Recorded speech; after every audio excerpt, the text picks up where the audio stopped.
Hello everyone, and welcome back to the Boring History Relaxation Channel. Tonight, we are abandoning the comfort of the modern world for a landscape that looks less like a place and more like an empty page that the weather is furiously trying to scrunch up. You are out on the bleeding edge of the frontier, and the snow falling around you isn't the picturesque dusting you see on holiday cards. This is horizontal precipitation with a vendetta, a relentless wall of white that makes the rest of the universe feel muffled and unreal. Technically, you are here to sleep, but the odds are against you, because you are about to attempt to rest inside a canvas triangle that is currently screaming in the wind. So, before we settle in for this frozen ordeal, please take a second to like the video and subscribe, but only if you genuinely find value in our little campfire. Also, drop a comment telling me your location and your local time. I need to know who is listening from a warm bed so I can feel a vicarious sense of victory on your behalf. Now, lower the lights, maybe switch on a fan to mimic the distant gale, and let's drift into the storm. You are standing in the middle of a whiteout that seems to have erased the horizon. The sky and the earth have conspired to merge into a single blinding entity. Ice crystals cling to your eyelashes, weighing them down, and every inhalation feels sharp, as if you are breathing in shards of glass rather than air. There is no time for poetic reflection here.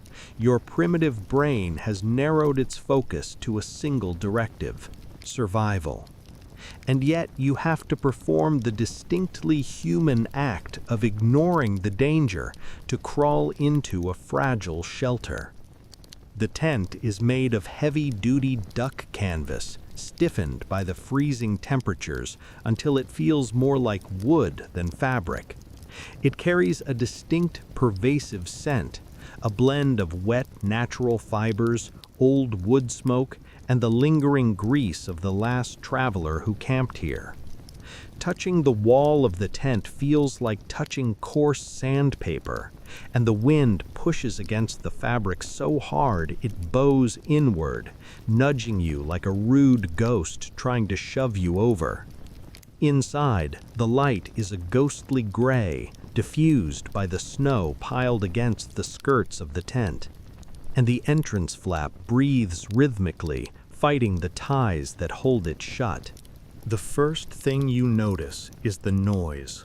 Canvas in a storm doesn't whisper, it detonates. It snaps with the volume of a gunshot when the wind catches it right, and the wooden poles holding up your roof groan and creak, sounding far too weary for the structural burden they are carrying. You stay low, crouching near the ground, because standing up is a luxury this small space doesn't afford. Beneath you, the floor is an uneven mixture of frozen earth, snow, and perhaps a few scattered pine needles if you pitched camp carefully. In weather like this, the ground acts like a massive heat sink, actively trying to leach the warmth out of your boots and knees.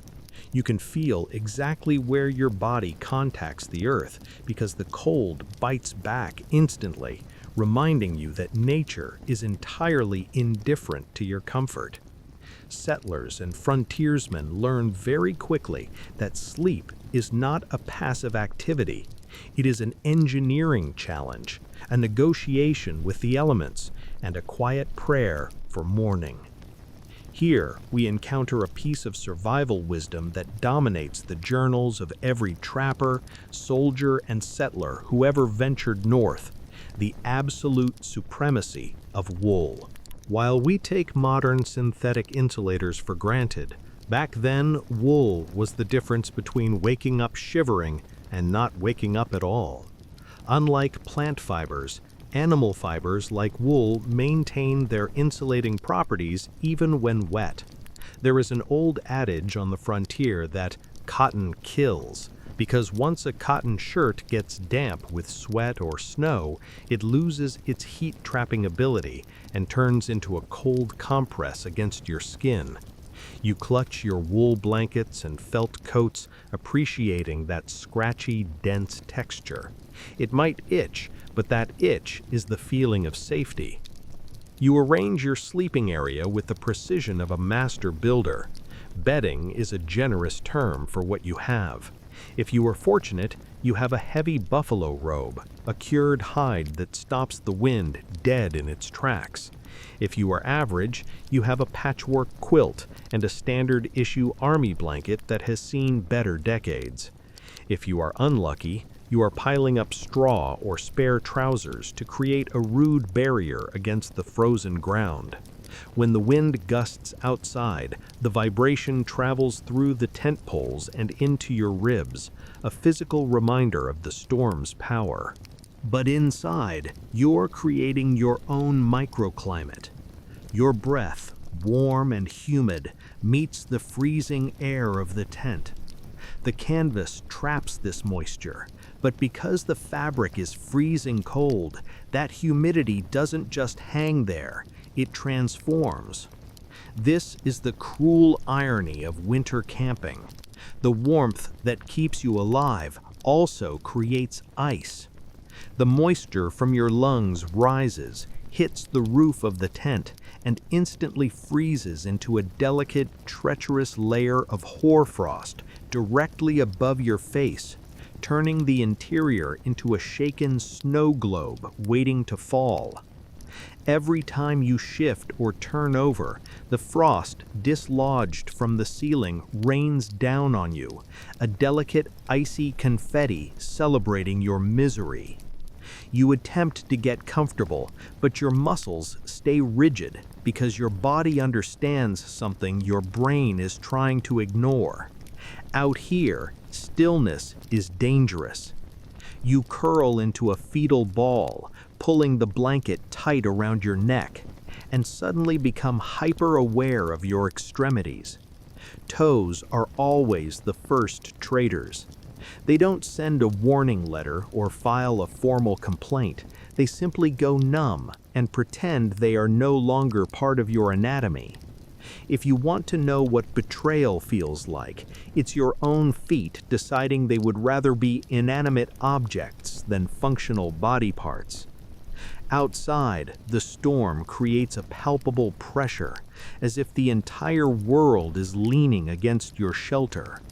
Snow begins to pile up against the canvas walls. At first, this feels beneficial, nature's insulation blocking the wind. But as the drifts grow heavier, the canvas begins to belly inward, encroaching on your limited space. You are forced to manage a delicate balance between insulation and structural collapse. You lie there, listening intently as the sound of the wind changes from a sharp flapping to a muffled thud, signaling that the tent is being suffocated by an over-enthusiastic snowdrift. It is a hug you definitely do not want. Survival on the frontier breeds nighttime rituals that sound obsessive until you are the one shivering in the dark. You keep your essential gear within arm's reach, not out of organization, but because fumbling around with numb fingers is a recipe for disaster. You keep your hat on because your head acts like a chimney, venting precious heat.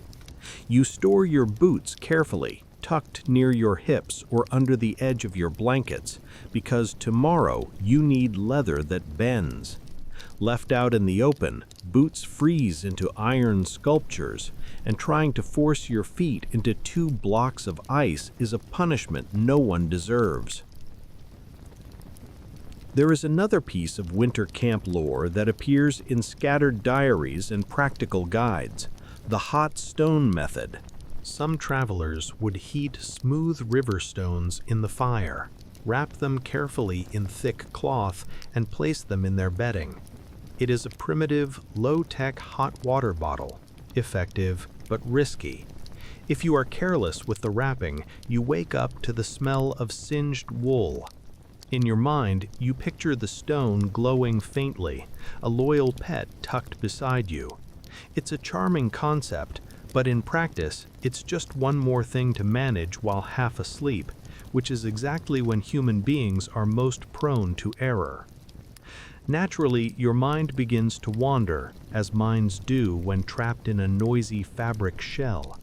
Historians and survival experts often debate what the true killer of the frontier was, the raw temperature or the cumulative weight of exhaustion that led to fatal mistakes. Inside a blizzard-battered tent, that academic debate feels incredibly personal. The cold is straightforward, it hurts. But exhaustion is insidious. It whispers to you. It convinces you to skip checking the guidelines, to ignore the snow buildup, to just close your eyes and hope for the best. Exhaustion is the seductive voice that says, "Just lie down, it will be fine," while the wind howls outside, laughing because it has heard that line 1,000 times before. You shift again, trying to find a posture where your hip bones don't grind into the frozen ground. The canvas snaps, sharp and loud, and you flinch involuntarily. In the distance, a tree cracks under the weight of the ice, or perhaps your own tent pole flexes too far. Your heart rate spikes, then settles when the roof holds. It is bizarre how quickly human standards lower. 5 minutes ago, you were a civilized person with expectations of comfort. Now you were essentially a burrito negotiating with a weather system, listening to the language of fabric and feeling proud of yourself just for keeping your nose warm. The bar is low and you are clearing it with dignity. Slowly, you find a rhythm. You breathe in shallowly to avoid shocking your lungs with the frigid air. You exhale slowly, feeding the tiny pocket of warmth trapped inside your bedding. The storm rages on, but your world narrows down to this immediate moment. The wind becomes a constant, droning white noise, like a giant dragging a vacuum cleaner across the sky. Your eyelids grow heavy. Your shoulders drop an inch. You unclench your jaw. You aren't winning against the storm, but you aren't losing either. You are simply doing what settlers have always done, manufacturing sleep out of stubbornness, wool, and the faint hope that the next hour will be less brutal than the last. But the blizzard doesn't care about your hope. You still have work to do. Eventually, you have to behave like a person with a plan. You step outside, and the wind immediately tries to rearrange your face. The snow stings your cheeks like thousands of tiny, icy needles. You squint, throwing a hand up to shield your eyes, but the world has vanished into pale motion. It is shockingly easy to lose your bearings when the landscape is nothing but a blank sheet of paper.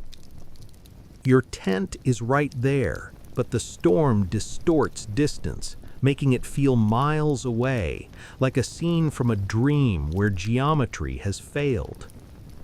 You move with a purpose that is equal parts survival instinct and stubborn theater.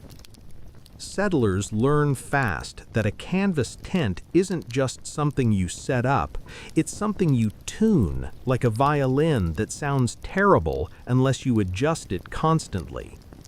The first principle is site selection. Even in a blizzard, geography matters. Low ground collects cold air and drifting snow like a bowl. High ground catches the wind like a sail. You need the Goldilocks spot, a slight rise, perhaps protected by a cluster of trees or a ridge that breaks the wind's momentum. You want a place where the gale has to work a little harder to reach you. Then there is the door orientation. If your entrance faces the wind, opening the flap invites the entire blizzard into your living room. If you face it leeward, away from the wind, you create a pocket of calm air where you can brush off the snow before entering. Settlers didn't always have a choice, especially when moving fast, but the rule appears constantly in their accounts. Keep your door away from the wind and treat the storm like a rude neighbor you don't want wandering into your house. You kneel in the snow to check the lines, your fingers already going numb inside your gloves. The hemp rope is stiff and frozen, and every knot looks alien under a crust of ice. This is where the quiet genius of bushcraft reveals itself. You don't just tie a knot, you tie a knot that can be untied with frozen hands. It seems like a minor detail until you're in the pitch black, cursing at a knot that is fused into a solid lump of ice. Experienced travelers rely on hitches that hold fast but release easily, a slippery hitch. Whether these knots came from sailors moving inland or were improvised by mountain men is a debate for historians. Tonight, you aren't debating, you're just trying to keep your shelter from turning into a kite. You tighten the guy lines gradually. Canvas is a living material. It stretches and contracts with moisture and temperature. Tension that was perfect an hour ago might be too slack now, causing the tent to flap violently and stress the seams. Too tight, and you risk ripping a grommet or snapping a pole when a gust hits like a linebacker. So you tune it, tighten, listen, watch the fabric response. The sound shifts from a chaotic snapping to a low, firm thrum, the sound of a tent holding its ground. Finally, you check the stakes. In frozen ground, metal or wood stakes often refuse to bite. In deep snow, they pull out the moment tension is applied. A common historical trick when the earth wouldn't cooperate was the dead man anchor. You take a log, a rock, or a bundle of branches, tie the line to it, bury it horizontally in the snow, and pack it down. The cold freezes the snow around the object, turning the loose powder into concrete. The environment becomes your assistant, locking your shelter in place. You use a shovel or even a frying pan to carve a shallow trench around the perimeter, not a moat, but a channel for spindrift to settle into so it doesn't pile up against the canvas. You stomp the snow down with your boots to seal the bottom edge, preventing the wind from snaking underneath. Every stomp sends a dull shock through your frozen legs, and you feel the fatigue creeping in, heavy and undeniable. Your brain, desperate for reprieve, starts bargaining. Surely, you think, I've done enough. Surely the storm will ease off soon. That is when you have to firmly remind yourself that the weather possesses no sense of fair play. It is simply physics with a cruel disposition. You walk a slow circle around your tent, inspecting the poles. Whether you're using a simple A-frame or a ridgepole setup, your safety depends entirely on how securely the uprights are seated and how well the ridge supports the weight. You press your palm against the canvas, feeling for friction. Abrasion is the silent assassin of the frontier. A single rub point can chew through heavy duck canvas faster than you'd believe. Experienced travelers often lash a scrap of leather or spare cloth over potential trouble spots to absorb the wear. It's not elegant, but it's better than waking up to an unplanned skylight letting the blizzard in. Here is a small, peculiar detail found in winter camping journals. Travelers would often hang small items, wet mittens, socks, strips of cloth, from a line strung across the inside roof of the tent. They didn't do this to dry them completely, but to prevent them from freezing into solid, unusable shapes on the ground. It looks like a depressing little mobile of laundry, but it works. The slight air movement and the rising heat near the roof keep the fabric flexible. Plus, it gives you something to locate by touch in the pitch black, which is surprisingly grounding when you can't see your own hand in front of your face. You consider building a windbreak. If you have the time and the raw materials, constructing a short wall of snow blocks or piled brush on the windward side is a game changer. It doesn't need to be a fortress, just a low barrier to break the spine of the strongest gusts. You carve out blocks with your shovel or saw, stacking them like pale bricks, feeling a strange satisfaction in building architecture out of the very thing trying to kill you. The wall is silent, but it acts as a physical argument against the storm. It says, "No, you do not get to hit me at full speed." As you work, your senses sharpen in a way they never do in a warm, lit room. You smell the metallic, clean scent of the snow. You hear the rasp of your own breath caught in your wool scarf. You feel the vibrations of the wind traveling down the guy ropes. The tent is no longer just an object, it is a living system, a pocket of order in a chaotic universe that survives only because you keep tuning it. You don't romanticize it, you respect it. When you finally duck back inside, the snow falls from your shoulders with a soft hiss. The interior feels marginally calmer, like stepping into a closet during a raucous party. You stomp your boots and knock the ice from your laces. As your hands begin to warm up, they burn with that prickly, intense pain, the kind that makes you want to shake them and yell complaints at the sky. If anyone ever tells you that frontier life is all rugged romance and beauty, you can politely inform them that it is mostly repetitive chores, performed while the air tries to peel your skin off. You settle near your bedding and listen. The canvas flutters with a steadier, less frantic rhythm now. The poles feel more confident in their task. The entrance is less eager to inhale the wind. You have successfully transformed a fragile shell into a stubborn one. And out here, that is the difference between a miserable night and a dangerous one. You allow yourself a small, sleepy joke because your brain needs the release. Congratulations! You have just completed winter tent maintenance, the least glamorous form of home improvement in history. No one is going to give you a trophy. The trophy is that you get to keep all 10 of your toes. The snow under your boots isn't just precipitation anymore. It is a building material, a structural problem, and a persistent roommate that keeps moving in without paying rent. You step back out into the maelstrom, and the wind shoves you with a cold, steady hand, as if trying to guide you into making a fatal error. The tent is visible, but its edges are blurred, softened by the spindrift that slides along the surface like powdered glass. You notice something critical. Loose snow near the tent is a liability. Packed snow, however, can become a platform, a firm base that resists drifting and allows you to move without sinking to your shins and burning precious energy. So you start stamping. This isn't the random stomping of a tantrum, it is purposeful packing.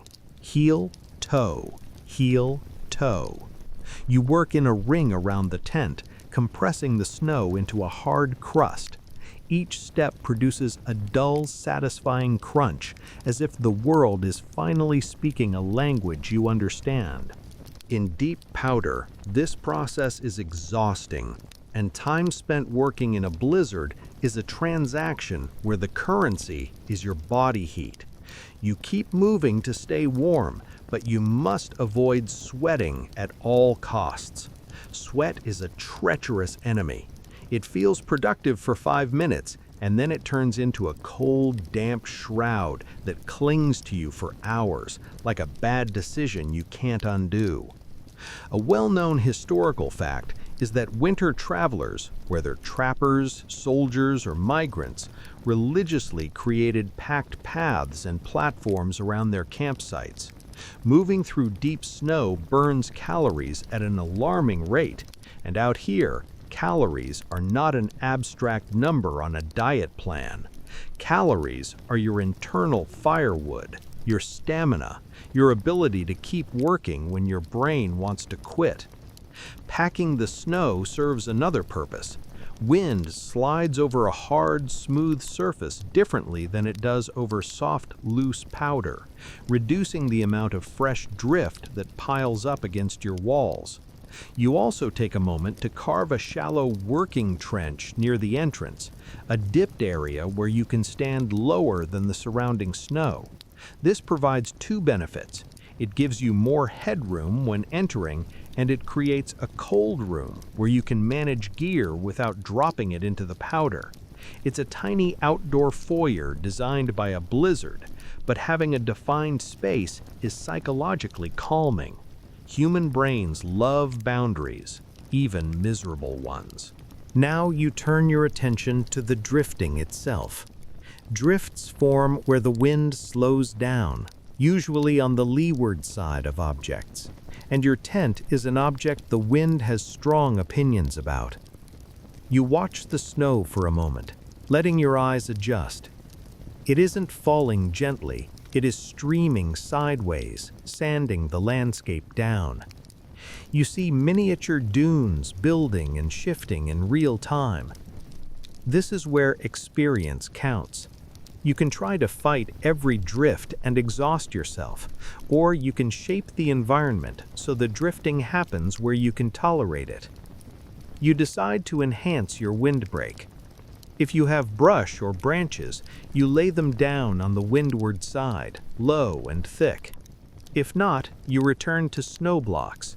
You cut them with the shovel, stack them in a short line, and pack loose snow into the gaps as mortar. The wall doesn't need to be tall. In fact, a tall wall acts like a sail and might collapse. A low wall is more stable and diverts the airflow just enough to take the sting out of the gusts hitting your tent. You aren't trying to stop the storm, you are trying to redirect it, like turning your shoulder in a crowded hallway so you don't get knocked over. Here is a quirky tidbit from winter lore. Some pioneers would use their sleds or even a spare wagon panel as part of a windbreak, propping it up at an angle and packing snow along the base. It's essentially a crude shield, and it works remarkably well because a hard surface disrupts the wind, creating a calm pocket behind it. It's a reminder that on the frontier, every object has at least two jobs. A sled is transport, a wind tool, and occasionally an emergency bed. Multi-purpose isn't a lifestyle trend here, it is survival. As you build, your fingers begin to lose their dexterity. Gloves help, but they make delicate work clumsy. You fumble a snow block, it crumbles apart, and you mutter something under your breath that would be rated PG-13 if said politely. The wind steals the sound anyway, which feels rude. You adjust your stance, bracing the next block with your knee, and keep going. This is the moment you realize that patience isn't an emotion. It is an action you repeat while uncomfortable. Historians still debate whether settlers understood snow dynamics as a learned skill passed down through generations, or if most people simply reacted to problems as they appeared, improvising through each storm. You feel the truth of both. There is technical knowledge in how you position the wall and pack the platform, but there is also improvisation, because every storm has a different personality. The wind shifts, the snow texture changes. A strategy that works in one valley might fail on the next ridge. Winter is a teacher that refuses to teach the same lesson twice. You check the tent again. The canvas is beginning to glaze over with ice crystals where the blown snow is sticking near the ground.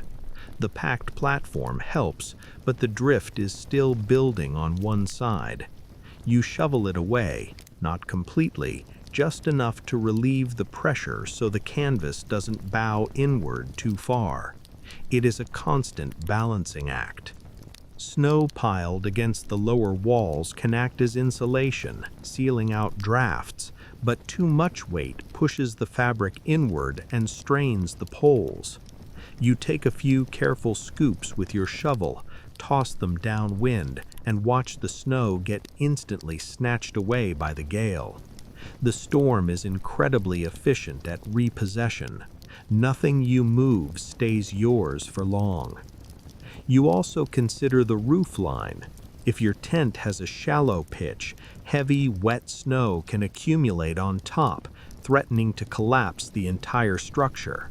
In a dry, cold blizzard like this, the snow is lighter, but wind can still deposit drifts that build up over time.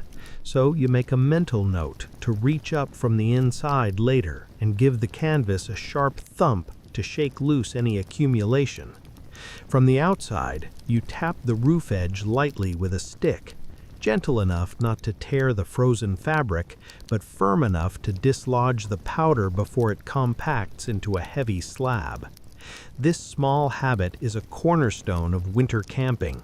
Do not let snow settle into permanence. Evict it while it is still lazy. The physical exertion warms you, but you remain vigilant about sweat. You loosen your collar for a minute, venting excess heat, then cinch it tight again the moment the wind bites. You are managing your body's microclimate just as carefully as the tent's. It's strange how quickly you become your own mechanic out here. Your body is the only machine you cannot replace, and ironically, it is also the only machine that never stops complaining. Stepping back, you survey your handiwork. A ring of packed snow, a shallow trench, a low windbreak. It doesn't look heroic. It looks like chores. But in a blizzard, chores are the closest thing you have to armor. You duck back inside, dragging a small swirl of snow with you that melts on your sleeves, leaving dark, cold spots on the wool. You brush it off meticulously, shake your hands to restore circulation, and feel that small, tired satisfaction that comes from wrestling chaos into something manageable. You lie down and listen to the altered soundscape. The wind still roars, but its attack feels less direct. The tense movements are steadier, less frantic. The packed snow outside acts as a buffer, dulling the violent flapping near the ground. It isn't comfort exactly. It's more like you have negotiated a temporary ceasefire with the weather, and the weather has grudgingly agreed, not out of respect, but because you've made it inconvenient for it to kill you. Your eyelids feel heavy. The storm continues to sandblast the world outside, but your little platform and snow wall hold their shape. You let your breathing slow, visualizing the snow drifting around your shelter like water flowing around a river rock. You allow that image to soften your thoughts. Sleep isn't guaranteed, but it is now possible. And on a night like this, possible is a victory that doesn't need applause. Inside the tent, the blizzard transforms into a science experiment you definitely didn't volunteer for. Canvas is not a solid barrier like wood or stone. It is a woven fabric full of microscopic gaps, and it behaves like a living organism when temperature and moisture fluctuate. You feel it in the way the air shifts, in the way the surface tightens and relaxes with the gusts, and in the way it seems to hoard your breath. The cold outside is relentless, but the interior has its own petty rules, and the most tyrannical rule of all is condensation. You breathe, and the warm moisture from your lungs rises. It hits the freezing roofline and instantly sublimates into frost. Layer by layer, the tent grows a white inner skin. At first, it looks delicate, almost pretty, a dusting of crystals catching the faint light and sparkling overhead. But then you move, or a gust shakes the wall, and the sparkle turns into a shower. The frost breaks loose, raining down onto your blanket, your hair, your face. It is like being lightly salted by winter. You wipe your cheek, and the ice melts just enough to wet your skin before freezing cold again. You aren't sure which sensation is worse, and that is entirely the point. In a canvas tent, the environment presents you with two options, both of which are unpleasant. This is a universal historical reality of winter travel. Canvas tents trap enough warmth to raise the interior temperature slightly above the outside air, but they also trap humidity. That humidity collides with the freezing fabric to create frost. Diaries from the era are full of accounts of travelers waking up to find the inside of their shelter glittering with ice. They also describe a specific misery where the tent begins to drip as the interior warms briefly, only to freeze again, creating a cycle of dampness that soaks bedding and clothing. The tent becomes a tiny hostile weather system, with you as the unfortunate sun at the center, radiating the very heat that creates the conditions for your own discomfort. You soon realize that ventilation is a paradox wrapped in a draft. In a survival situation, your instincts scream at you to seal every crack, to button down the hatches and hoard every calorie of heat. But the physics of the frontier whisper a different, crueler truth. If you seal the tent tight, the air becomes heavy, stagnant, and dangerously wet. The frost thickens on the walls, and your insulation loses its loft. So you have to make the counterintuitive choice to crack a vent or leave the door flap slightly unlaced near the floor. You invite the cold air in specifically to escort the moisture out. It feels like a betrayal of your own comfort, yet it is the only way to keep your blankets dry. Historians and bushcraft experts still debate how much scientific understanding the average settler possessed regarding thermodynamics. Did they understand dew points and relative humidity? Probably not. But they understood the binary reality of winter travel. Let the tent breathe or wake up inside a rain cloud. This wasn't textbook learning. It was wisdom passed down by people who had suffered through wet nights and wanted to save you from making the same miserable mistake. It is the kind of advice that is usually delivered with a grim nod, a warning disguised as a tip. You lie on your back and study the roof seam, faintly glowing with a lining of frost.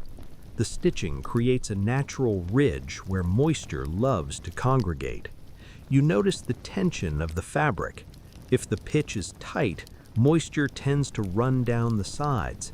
If it sags, the fabric creates shallow valleys that cup the ice crystals until a gust of wind shakes them loose onto your face. You start reading the geometry of the canvas like a palm reader. A dip here means trouble. A ripple there means a draft has found a pathway. You have officially become the kind of person who obsesses over fabric tension at midnight. Congratulations, you have achieved a historically accurate level of boredom. There is another technical detail that appears in practical camp lore, the use of waterproofing. Some travelers would treat their canvas with beeswax, tallow, or linseed oil to make it water repellent. In the rainy seasons, this is a lifesaver, but in deep winter, the effect is complicated. A treated tent breathes less. It stops melting snow from soaking in from the outside, but it also traps every ounce of moisture you exhale on the inside. It's a classic trade-off. You might stay dry from the storm, but you'll be buried in your own condensation. It serves as a reminder that in a blizzard, every solution you invent is just a new problem you have to manage. You shift your bedding, careful to maintain distance from the tent walls. Leaning against the canvas is tempting. It feels like a solid edge in a world of soft snow, but the fabric is a thermal bridge. It is where the cold transfer is most violent. If your wool blanket brushes against the wall, it acts like a wick, pulling frost and dampness right into your sleeping space. So you fight for a dead air gap. It might only be a few inches, but that buffer of air is your best insulator, and you guard it like a pile of gold. In the quiet moments between gusts, the sensory details of the tent begin to amplify. You hear the tiny, crisp crackle of frost shifting on the fabric. You hear the rustle of your own clothing stiff with cold. The olfactory landscape changes, too. The clean, sharp scent of ozone and snow gives way to the warmer, muskier smells of survival: damp wool, cured leather, wood smoke, and the faint, lingering odor of pemmican or dried meat from a pouch you forgot to seal. It isn't a bad smell. It is the scent of endurance, the smell of life persisting in a place that wants to erase it. You consider lighting a small candle or lantern for morale, but you hesitate. Light brings psychological comfort, but fire brings heat, and heat brings moisture. It's the logic of a cruel board game where every move costs you 2 resources. You decide to rely on touch and habit instead. You keep your gloves tucked inside your coat to keep them warm. You keep a rag handy to wipe frost from your face. And then there's the water trick. You take your canteen or leather flask and turn it upside down before settling it near your bedding. This isn't superstition, it's physics. Water freezes from the top down. By inverting the container, the ice forms at the bottom, which is now the top, keeping the neck and the cork liquid for as long as possible. It's a tiny, clever hack that might give you a drink of liquid water in the morning instead of a block of ice. You cling to these small clevernesses because they make you feel like you have some agency in a chaotic world. The wind surges again, hitting the shelter with renewed force. The tent responds with a deep, resonant thump, followed by a rapid, steady flutter. You feel the fabric bow inward, encroaching on your space, then snap back as the poles hold firm. The packed snow outside is doing its job, dampening the blow, but the canvas still flexes, breathing in time with the storm. The canvas shudders above you, shaking loose a fine dusting of ice crystals that drifts down onto your shoulders. You let out a quiet, dry chuckle, not because it's funny, but because the alternative is crying. And out here, crying is a tactical error. Tears are just salt water that will freeze on your face, and you simply cannot afford to donate any more humidity to this ecosystem. That is your first joke of the night, born from the grim pragmatism of survival. Your brain is learning to cope by turning physics into dark humor. You consciously regulate your breathing, forcing the air in and out through your nose. Mouth breathing is sloppy. It expels massive amounts of moisture that instantly turns to frost. Nasal breathing retains heat and moisture within the body. You pull your wool scarf up over your nose, using it as a makeshift filter to trap the vapor before it rises to the roof. It works, but at a cost. The wool captures the moisture, dampens, and inevitably freezes into a stiff, crusty mask. You rotate the scarf, find a dry spot, and start again. Your night becomes a cycle of minor, irritating corrections, like constantly rebalancing a scale that is determined to tip over. Eventually, a strange silence settles inside your head. It isn't true silence. The storm is still howling and the tent is still groaning, but it is the silence of acceptance. You stop wishing the tent was a cabin. You stop waiting for the air to become dry and pleasant. you accept that the frost will form and the frost will fall. The goal is no longer to eliminate the misery, but to remain functional within it. You close your eyes and visualize the canvas not as a wall, but as a membrane, a biological skin between you and the blizzard. It is semi-permeable. It blocks the wind's velocity, but admits its temperature. It traps your body heat for a fleeting second before surrendering it to the void. It catches your breath and calcifies it into ice. This is the nature of the material. Settlers didn't need a degree in thermodynamics to understand this. They learned it through the skin, by waking up damp and shivering, then making one small adjustment for the next night. Your body begins to settle. You relax your shoulders, tuck your chin to seal the warmth around your throat, and lie perfectly still. You aren't comfortable, but you are efficient. Outside, the blizzard continues its endless work of sanding down the landscape. Inside, the tent continues its quiet, cold chemistry.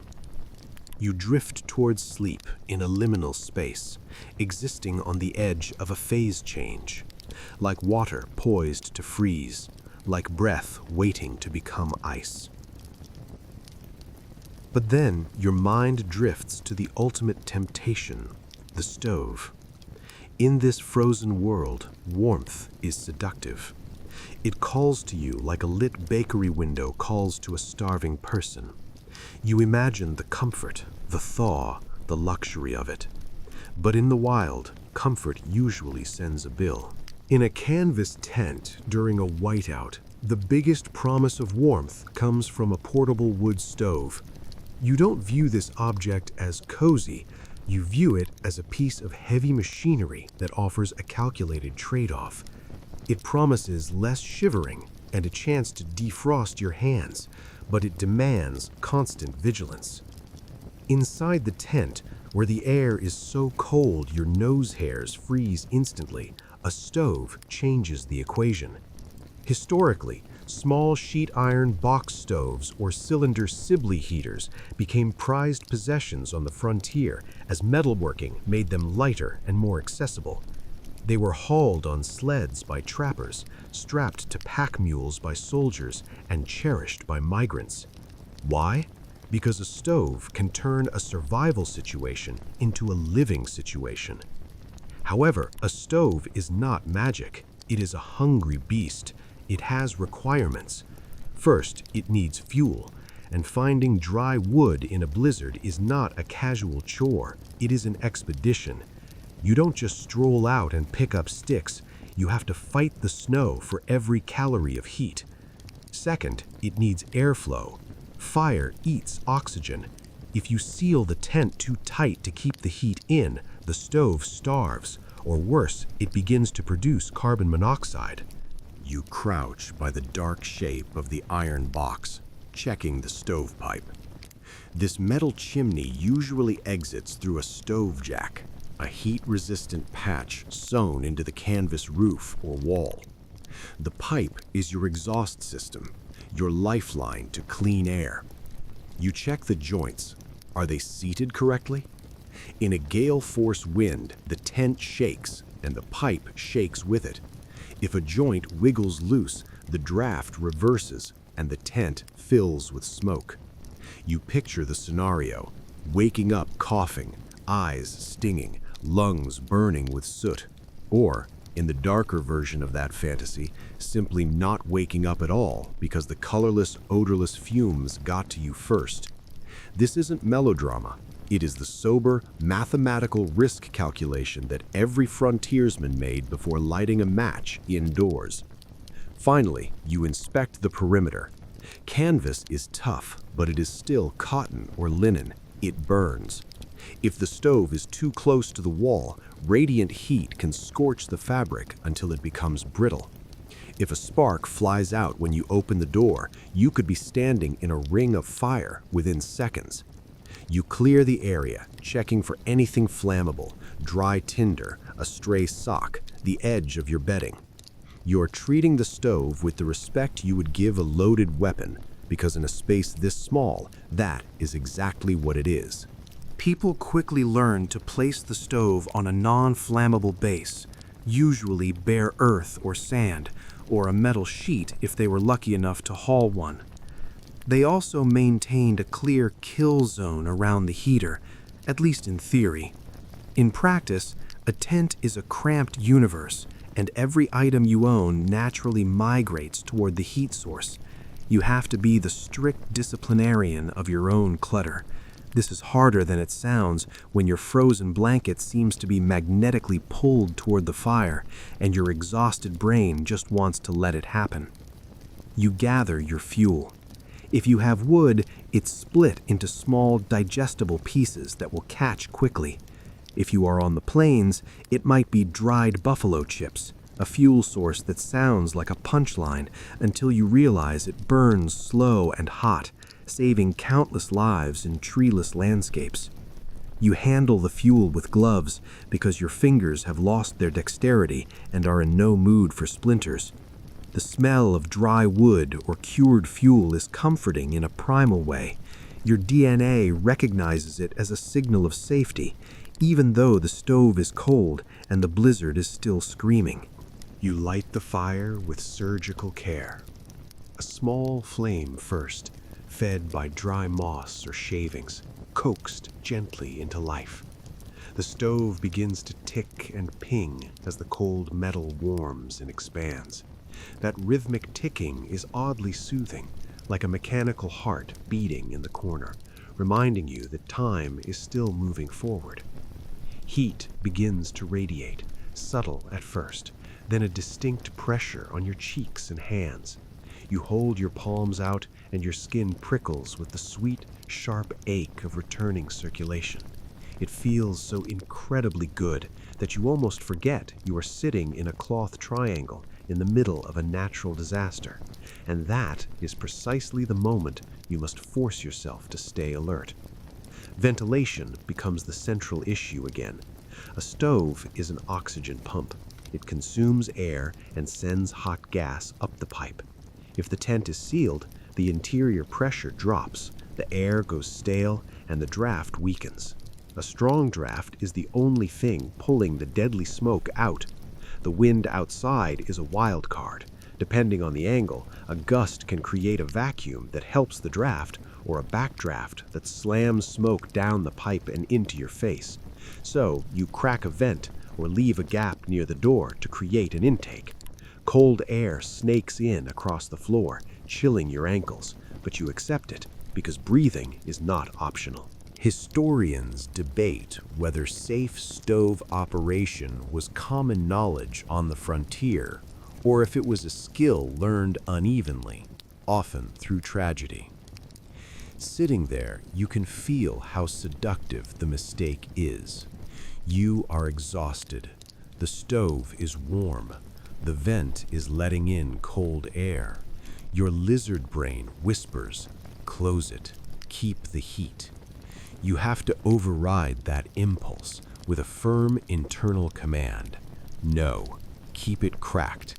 Keep the air moving. Stay alive. Here is a quirky piece of winter travel lore. Some campers would hang a damp cloth near the stove, not close enough to scorch, but close enough to warm up. In a dry cabin, this adds humidity. In a tent, it serves a different purpose. It acts as a canary in the coal mine. If the cloth starts to flutter erratically, or if it smells of smoke before you notice it elsewhere, it's a visual and olfactory warning that the airflow has shifted. It isn't a scientific instrument, but it is a helpful flag for a brain addled by cold and fatigue. As the stove reaches its operating temperature, the tent's ecosystem shifts. The frost on the canvas above softens. It doesn't vanish, it transforms. Crystals melt into dark, damp patches. A few stray drops fall like rain. This is the penalty for artificial heat. You blunt the brutal edge of the cold, but you mobilize the moisture. You manage this by aiming for a Goldilocks burn, steady and moderate. Too hot, and the tent becomes a dripping sauna.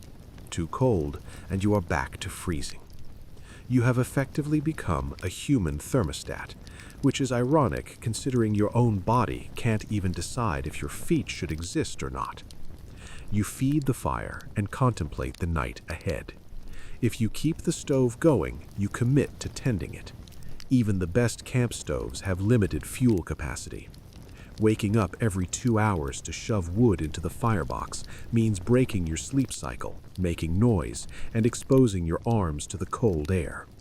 But letting the fire die means waking up at 4 a.m. in a tent that feels colder than the grave, because the heat will dissipate instantly, leaving a damp chill in its wake.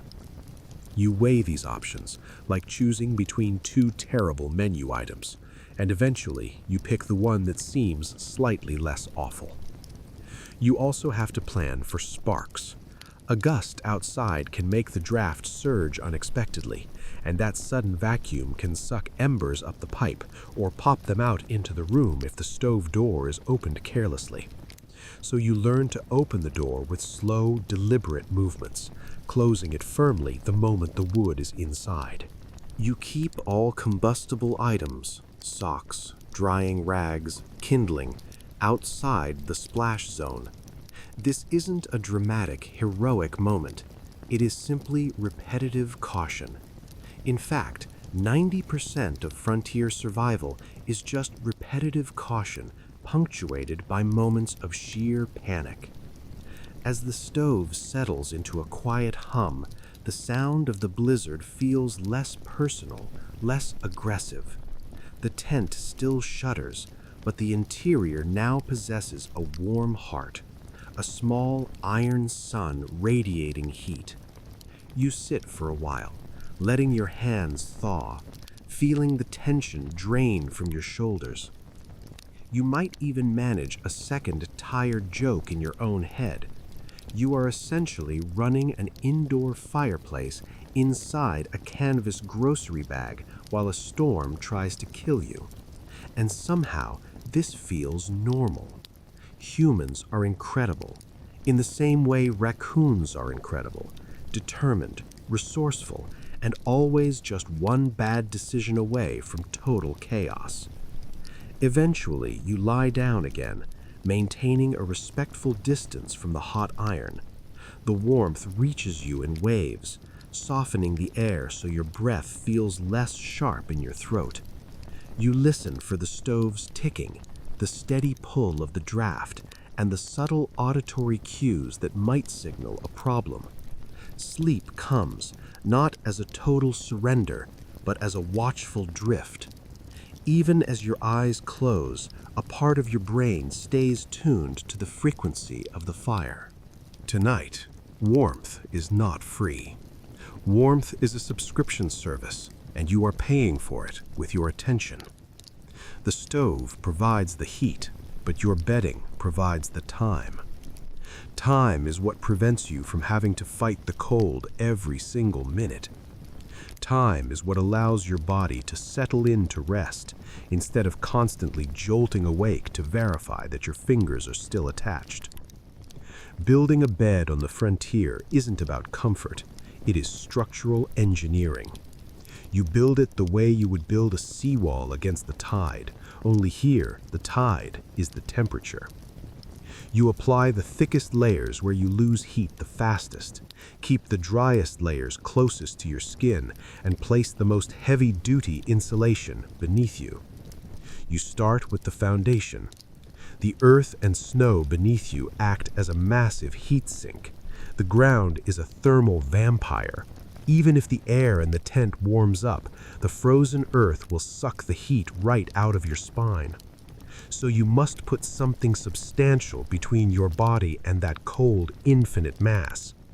Settlers used whatever the landscape provided: straw, dried prairie grass, pine boughs, or even folded grain sacks. There is a mainstream historical fact that often gets overlooked. Natural materials like evergreen boughs or straw were standard mattress materials because they create loft. They trap dead air and elevate you slightly above the direct contact zone. It isn't luxury, it is physics, and physics does not care if your bed looks rustic. If you have access to straw, you pile it high. It rustles and smells faintly sweet, like a memory of summer. If you use pine boughs, they release a sharp medicinal resin scent. You lay them carefully, burying the cut ends so they don't poke you all night, stacking them thick because a thin layer of padding is just a joke that the ground won't find funny. You tamp it down, not crushing it, but stabilizing it to preserve those air pockets. Next, you add a moisture barrier, a rubberized gum blanket. A canvas ground cloth or a sacrificial wool blanket goes on top of the boughs. Moisture is the invisible enemy in a blizzard. It drifts in through the door, it clings to your leggings, and it falls as frost from the roof. If your bedding absorbs that dampness, it becomes a heavy, cold sponge. A simple piece of oiled cloth or a cured hide here can be the difference between a restful night and a hypothermic one. Now comes the insulation layer that wraps you. Wool blankets, quilts, and robes. If you were lucky enough to own a buffalo robe, you were sleeping in the frontier equivalent of a tank.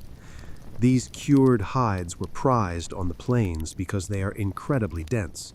The fur traps warmth while the leather blocks the wind. They are heavy and cumbersome to carry, but you don't carry a buffalo robe for style. You carry it because you plan to keep breathing. If you don't have a robe, you layer what you have. Quilt on top of wool, wool over a greatcoat, spare clothes folded into a footbox. The goal isn't just thickness, it's loft. Compression is the enemy of warmth. If you pile heavy items on top of yourself until the bottom layers are smashed flat, you squeeze out the air that provides the insulation. This is why sleeping on a pile of blankets without a base layer still feels cold. Your own body weight compresses the fabric against the frozen ground, destroying its ability to hold heat. You arrange your bedding system methodically, an underlayer for separation, a middle layer for insulation, and a top layer to block drafts. You tuck the edges under your body to seal the gaps, effectively turning yourself into a human burrito where the filling is mostly anxiety. Here is a quirky tidbit from winter survival lore.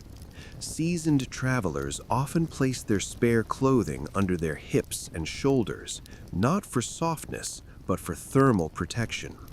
Your body loses heat fastest at pressure points where circulation is restricted.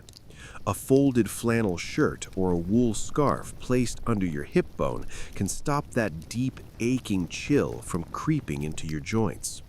It isn't glamorous, but it is clever, and it saves you from waking up feeling like your skeleton has been stored in a freezer. You also have to manage your head and neck. You lose a significant amount of heat from your scalp, and in a tent, your breath adds moisture that can frost your face. So you keep a cap on, a wool toque or a knit hat, and pull a scarf up to your chin. But you avoid covering your mouth too tightly. Breathing into the fabric just makes it wet and cold. You aim for a balance, a small gap for moisture to escape, but enough coverage that your jaw doesn't feel like it's turning to stone. Your feet get special VIP treatment. Toes are always the most dramatic part of the body. You create extra insulation at the foot of the bed, a folded coat or a spare sack. Some people use the old trick of placing a heated stone wrapped in cloth or a canteen filled with hot water down near their feet. The warmth radiates slowly up your legs, and it can be the difference between restless shivering and actual sleep. But you do this carefully, because a hot object can scorch fabric or sweat condensation if not wrapped properly. Everything is a trade-off. Historians still argue about whether settlers developed distinct bedding traditions based on region, or if there was a broad shared camp knowledge that spread via migration. You can imagine the differences: hides on the plains, boughs in the mountains, scavenged rags in the poorer camps. The common thread was improvisation, guided by a simple truth. If you cannot insulate yourself from below, you will not sleep. No matter how many blankets you pile on top, the ground will always win. You also protect your bedding from the tent itself. If possible, you position your sleeping spot away from the walls where the cold transfers through the canvas, and away from the seams where frost tends to drop. Some travelers rig a drip cloth, a small piece of fabric suspended above their face to catch the falling ice crystals before they land on their nose. Or you simply accept that you will wake up with ice in your hair and pretend it is a fashionable new frontier look. As the night deepens, your bedding becomes your entire world. The sound of the storm fades slightly, muffled by the layers of wool and the packed snow outside. Your body temperature creates a warm pocket, and you fight to keep it stable. You resist the urge to kick a leg out to cool down or stretch, because comfort is a trap. That leg will be instantly reclaimed by the cold and will return to the blankets complaining. You tuck in tighter. You also keep an emergency bundle within arm's reach, a spare glove, a hat, your boots, something you can grab instantly if you have to get up. Many winter travelers learned the hard way that leaving the warmth of the bedding is dangerous. Your body is relaxed, your circulation is slow, and standing up into sub-zero air can feel like stepping onto a different planet. So you mentally rehearse the routine. The stove, if it is still burning, adds a gentle flickering warmth. If it has died down, your bedding takes over the heavy lifting. The layers you built are the only reason you can close your eyes without fear. You listen to the wind. You feel the heavy, reassuring pressure of the blankets. You smell the wet wool and the pine boughs. Your body begins to accept the conditions, not because they are good, but because they are consistent enough to stop fighting for a moment. You drift towards sleep with the peculiar satisfaction of having constructed a shelter within a shelter. Canvas keeps out the worst of the storm, and bedding keeps your warmth from leaking into the earth. You aren't comfortable in the modern sense of the word. You are functional. And out here, functional is basically a 5-star luxury. Clothing stops being something you wear for style and becomes something you manage, like ammunition or food supplies. In a blizzard, you cannot afford to think of your shirt as just a shirt. It is insulation, it is moisture control, and sometimes it is your bedding. You learn to treat every layer as part of a system with a singular goal: keep you warm without making you wet. Wet is the silent sabotage. Wet turns into cold. Cold turns into mistakes. And mistakes turn into stories other people tell about you at your funeral. You start with the base layer against your skin. If you have wool or flannel, it feels rough but dependable, like a friend who isn't very cuddly but will absolutely help you move a couch at 2 a.m. Cotton, on the other hand, feels soft and innocent until it gets damp. Then it clings, chills, and refuses to dry. There is a mainstream historical fact repeated in every cold weather manual.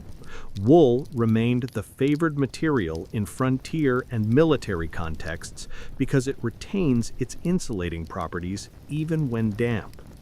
While cotton loses its thermal power the moment it gets wet, settlers might not have used modern terminology like wicking, but they learned the principle quickly, usually during one miserable night that convinced them forever. You adjust your layers based on your activity level. Working outside, packing snow, chopping wood, or gathering fuel can make you sweat profusely, even in extreme cold. So you loosen your collar, open your coat, and vent the heat. Then the moment you stop moving, you close everything up again. The trick is to stop sweating before you stop moving. That is harder than it sounds, because the human body does not send a polite memo saying, "Sweating will commence in 3 minutes." It just starts. By the time you notice, the dampness is already in your shirt, and you have already set yourself up for a colder night. You also learn to keep a dedicated sleeping layer if you can, a dry shirt reserved strictly for bed, kept protected in a sack or wrapped in oilcloth. This isn't about hygiene, it is about morale and thermodynamics. Putting on a dry layer before sleeping feels like stepping into a small miracle. It reduces the conductive cooling against your skin and makes it easier for your body to build a heat pocket under the blankets. Even if you can't change fully, swapping a damp undershirt for a drier one gives your body a head start in a race it is already losing. Then there is the problem of tomorrow's clothes. If you leave them out, they freeze stiff. In the morning, pulling on frozen trousers feels like putting on armor made of regret. So people develop strategies. They fold their clothing and place it near their body, under the edge of the blanket near the warmth pocket, or even inside a coat used as part of the bedding. The idea isn't to dry the clothing completely, that's a pipe dream, but to keep it from freezing solid. You want it pliable enough to put on without a wrestling match. Here's a quirky tidbit from winter camp practice. Some people sleep with tomorrow's socks tucked near their chest or under their armpits, not because they enjoy living like that, but because your body heat keeps the socks from freezing and makes them less shocking to put on at dawn. It sounds ridiculous. It is also exactly the kind of ridiculous that makes perfect sense at 5 a.m. when your toes are negotiating their resignation. You think about your hands. Gloves get damp quickly from snow and sweat. If leather gloves freeze, they become stiff claws that lose all dexterity.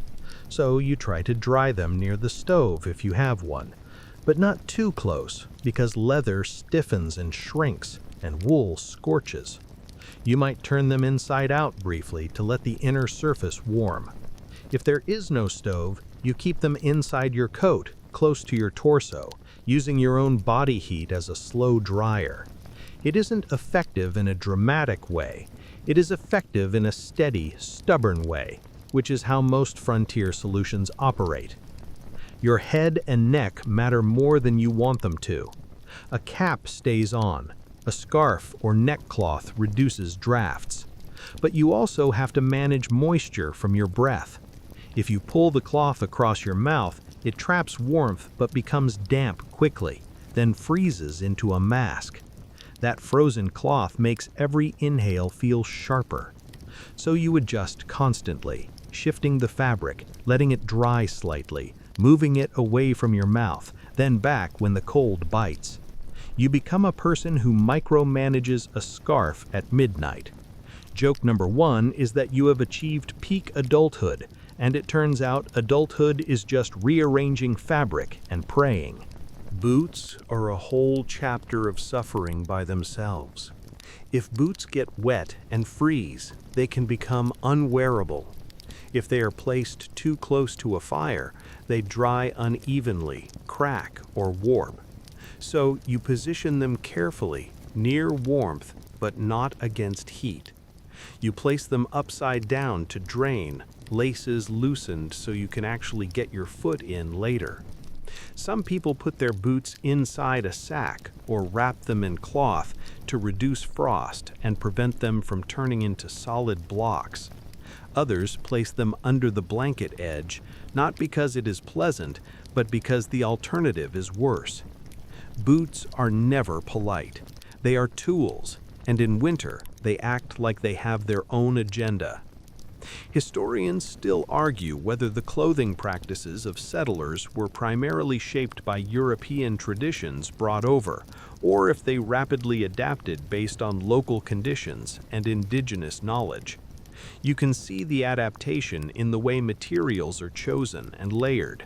Fur used as trim on hoods to break the wind, wool woven extra thick for warmth, leather treated with specific oils.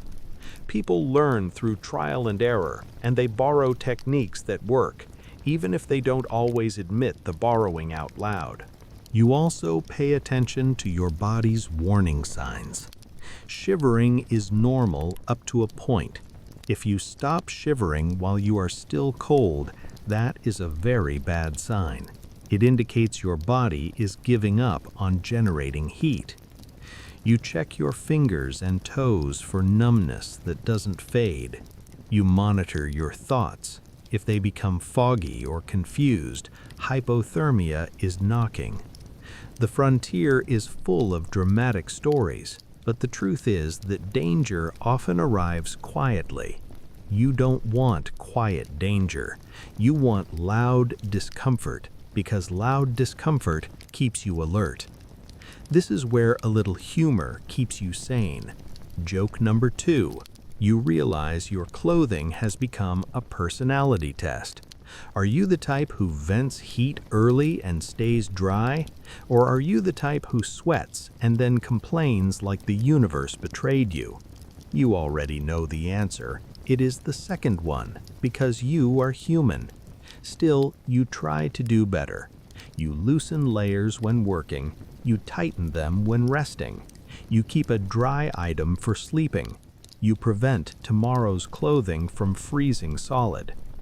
You settle into your bedding with your clothes arranged like tools.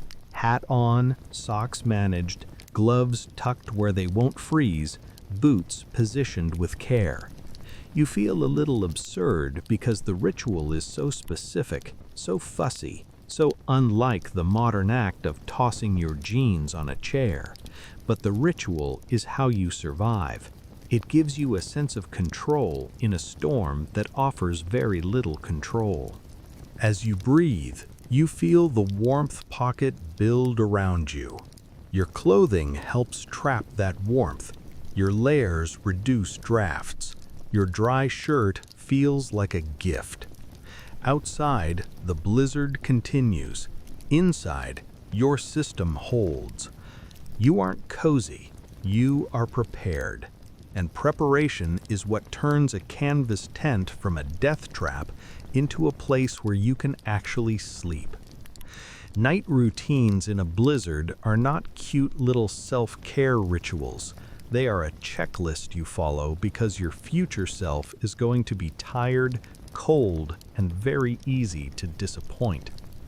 The goal is to reduce surprises. Surprises are for birthdays, not for winter tents. You start by eating something because hunger and cold are best friends and they love teaming up against you. A small meal before sleep gives your body the fuel to generate heat through the night. It doesn't have to be fancy, often just hardtack, dried meat, or a bit of fat if you have it. Fat matters because it carries dense energy, and in cold conditions, energy is warmth in slow motion. A mainstream historical fact is that frontier diets in winter travel leaned heavily on calorie-dense foods like pemmican, rendered fat, and preserved staples, precisely because maintaining body heat requires a massive caloric burn. People did not always have the luxury of menu variety, but they understood the thermodynamics of digestion. Going to bed hungry in deep cold is a tactical error. Your body needs fuel to run the furnace. You chew slowly, partly to savor the meager food, but mostly because rushing makes you gasp, and inhaling freezing air while eating triggers a coughing fit. And coughing in a silent, frozen tent feels less like a bodily function and more like an unauthorized, dramatic performance. Then you have to manage water. Hydration in winter is a paradox. You need it because dehydration thickens your blood, making you more susceptible to frostbite and hypothermia. But water freezes, and if you drink too much right before sleep, you trigger the body's cruelest alarm clock. So you aim for a sensible amount, enough to keep the machinery oiled, not enough to flood the system. You position your canteen carefully to prevent the cork from freezing shut, sometimes upside down, sometimes wrapped in a wool sock, sometimes tucked right against your hip. Your modern brain craves a bedside table. Your frontier brain just wants liquid that stays liquid. Now, we must address the unglamorous elephant in the room, the biological imperative. The blizzard does not care about your modesty or your comfort. Eventually, you have to urinate. Settlers and winter travelers faced a stark choice: brave the gale outside or manage the problem inside. The solution varied by gender, equipment, and desperation. You might grit your teeth, lace up your stiff boots, and stumble out into the drift, accepting that you will lose precious body heat for the sake of hygiene. Or you might utilize a designated emergency container, a tin or a jar kept strictly for this purpose. This is not the sort of detail that makes it into the polite letters sent back east, which is why historians often have to read between the lines to understand the nightjar logistics of the frontier. But it is a reality. Your body continues to function even when the weather is trying to kill you. If you do go out, you return instantly, shaking the snow from your shoulders like a wet dog. Your hands feel like they have been dipped in liquid nitrogen. You immediately tuck them under your armpits or shove them between your thighs, the two hottest external points on the human body. You are not above using yourself as a heating appliance. Joke number 1, you are a self-regulating radiator, and the warranty has definitely expired. Now you execute the gear check. This isn't anxiety, it is professionalism. Small problems at midnight become catastrophes by 3 a.m. You verify the entrance is laced tight against the spindrift. You check that the stove, if you have one, is stable and drafting upwards. You ensure your bedding hasn't migrated against the wet canvas wall. You make sure your boots are shaped in a way that will accept a human foot in the morning. You check that your gloves aren't buried under a damp sack. This is not paranoia. It is a pre-flight checklist for a pilot who isn't going anywhere. Morale matters more than the manuals admit. A blizzard makes the world feel small, hostile, and endless. When you are trapped in a vibrating cloth triangle for hours, the mind can start to spiral. Settlers found ways to keep the psychological walls from closing in. Some sang low, rhythmic tunes, others recited scripture or poetry. Some simply talked nonsense to their tentmate because the sound of a human voice pushes back the howling void. If you are alone, you talk to yourself. This is absolutely normal. If anyone judges you, they are welcome to go sleep outside and see how sane they feel after an hour. There is a quirky detail from camp culture: the use of a pocket anchor. Many travelers kept a small, tactile object in their bedding: a smooth stone, a carved wooden charm, a coin, a family token. It wasn't magic, it was grounding. Rubbing a thumb over a familiar surface gives the mind something to focus on other than fear. It reminds you that a world exists outside this whiteout. The rational part of you knows it's just a coin. The exhausted part of you doesn't care. It just needs a tangible link to continuity. You also perform the final drying tasks. If the stove is burning, you hold your socks near the heat for a few minutes, turning them constantly to avoid scorching, trying to drive out the day's sweat. If there is no stove, you revert to the body heat method, tucking damp items inside your tunic. The goal isn't bone-dry perfection. The goal is to prevent the dampness from turning into a sheet of ice. Finally, you set your mental stage. You locate your emergency items: knife, matches, flint, and steel. You place them exactly where your hand would fall if you reached out in pitch darkness. You place your hat and mittens within a specific radius. You position your coat so it can be grabbed in one motion. You do not want to be fumbling for a fire starter while shivering uncontrollably in the dark. People in extreme winter conditions kept their fire-starting supplies as protected and accessible as their own beating hearts. Losing a match in this environment can escalate from annoyance to existential crisis faster than you can blink. It is the frontier version of keeping your phone charged, except your phone doesn't determine whether you freeze to death before sunrise. Historians still argue about whether morale and psychological endurance were as decisive as equipment in survival outcomes. Some scholars emphasize the material factors, the quality of the wool, the caloric density of the food, the sturdiness of the shelter. Others argued that decision-making and group cohesion were the real linchpins.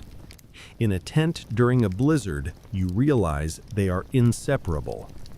Good gear helps you stay calm. Calm helps you use your gear effectively. Panic makes you sloppy. Sloppy makes the storm lethal. So you cultivate calm with intention. You slow your movements down. You speak softly, even if the only person listening is yourself. You use tiny, dry humor as a tool for sanity. Joke number 2 is that you are essentially performing a toddler's bedtime routine, except your lullaby is a gale force wind and your bedtime story is just you whispering, "Please don't collapse, please don't collapse," to the tent poles. You breathe deeply, letting your shoulders drop away from your ears. You accept that the storm will sound enormous because it is enormous, and that your job isn't to fight it, but simply to keep your little pocket of life stable within it. You lie down and organize your bedding. You pull the layers up to your chin. You tuck the edges. You adjust your hat. You position your water container so the cork won't freeze shut. You check your boots one last time, eyeing them suspiciously like mischievous pets that might try to run away in the night. You listen. The wind surges and fades. The canvas pops. Your mind tries to visualize the snow piling up outside, calculating the weight on the roof. You stop that thought in its tracks. You redirect your attention to something small and tactile, the rhythm of your own breathing or the rough texture of the wool against your wrist. Joke number 3 arrives quietly as you drift off. You realize that the frontier version of self-care is basically eating dried meat, peeing in a bucket, and arranging socks in the dark with the seriousness of a military operation. And yet, it works. Your body begins to unclench. Your thoughts slow down. The rigid routines you followed have reduced the number of potential disasters you might face in the next few hours. The storm is still outside, loud and restless, but inside you have created structure, order, and a fighting chance at sleep. Animals change the math of the cold. Not in a magical fairy tale way, where a horse breathes warm air and everything becomes cozy, but in a practical, unglamorous way, where large bodies produce heat and large shapes block wind. If you are traveling or camping with livestock, you learn quickly that they are an integral part of your shelter system, whether you planned it that way or not. Horses, mules, oxen, dogs, each one is both a responsibility and a resource. And in a blizzard, everything that breathes is an asset. You step outside, hunched against the stinging wind, and the first thing you notice is the sound. The blizzard is a roar, but near the animals there are other noises, a snort, the shift of hooves on packed snow, the creak of a harness, a soft huff of breath that turns instantly into vapor. The smell changes too. You catch the scent of manure, warm and sharp. In this context, it is strangely reassuring. It means something living is here, generating heat, continuing to exist. The animals do not romanticize the storm. They just endure it. And their endurance can steady your own mind. A mainstream historical fact is that on many migration routes and in winter camps, animals were essential not only for transport and labor, but for survival logistics, hauling shelter materials, fuel, and supplies. They also dictated the campsite setup. People camped with their animals positioned to reduce the risk of bolting or freezing and to keep them accessible for rapid movement if the weather turned catastrophic. Animals are not furniture. They have needs and they have opinions. Opinions that often involve chewing through a rope or turning their hindquarters into the wind because they think they know better than you. You have to be strategic about where you place them relative to the tent. If you set the animals upwind, they act as a living windbreak, interrupting the gusts before they slam into your canvas. But upwind is also where the storm hits hardest, meaning your animals suffer more exposure. If you set them downwind, they are more sheltered, but they offer you no protection. So you compromise. You might place them slightly to the side to deflect the wind at an angle. Or you might use a wagon, sled, or stacked gear as the primary windbreak and keep the animals in the protected pocket behind it. The goal is to reduce wind speed for everyone, because wind strips heat faster than cold air alone. Then there's the heat economy. Animals are biological furnaces. If you keep them close enough, their warmth can slightly raise the temperature in the immediate area. It's not like feeling a heater from across the room, it's more like standing near a brick wall that has been baking in the sun. This is especially true with dogs. They may try to invade your bedding. Sled dogs and camp dogs are infamous for this, and people often accepted it because a dog's body heat is real, and real is the only metric that matters at 2 a.m. You might not love the smell of wet fur or the intrusion of personal space, but you will love not freezing to death. Here is a quirky tidbit from northern travel culture. Dogs were often used as living alarm systems and weather sensors.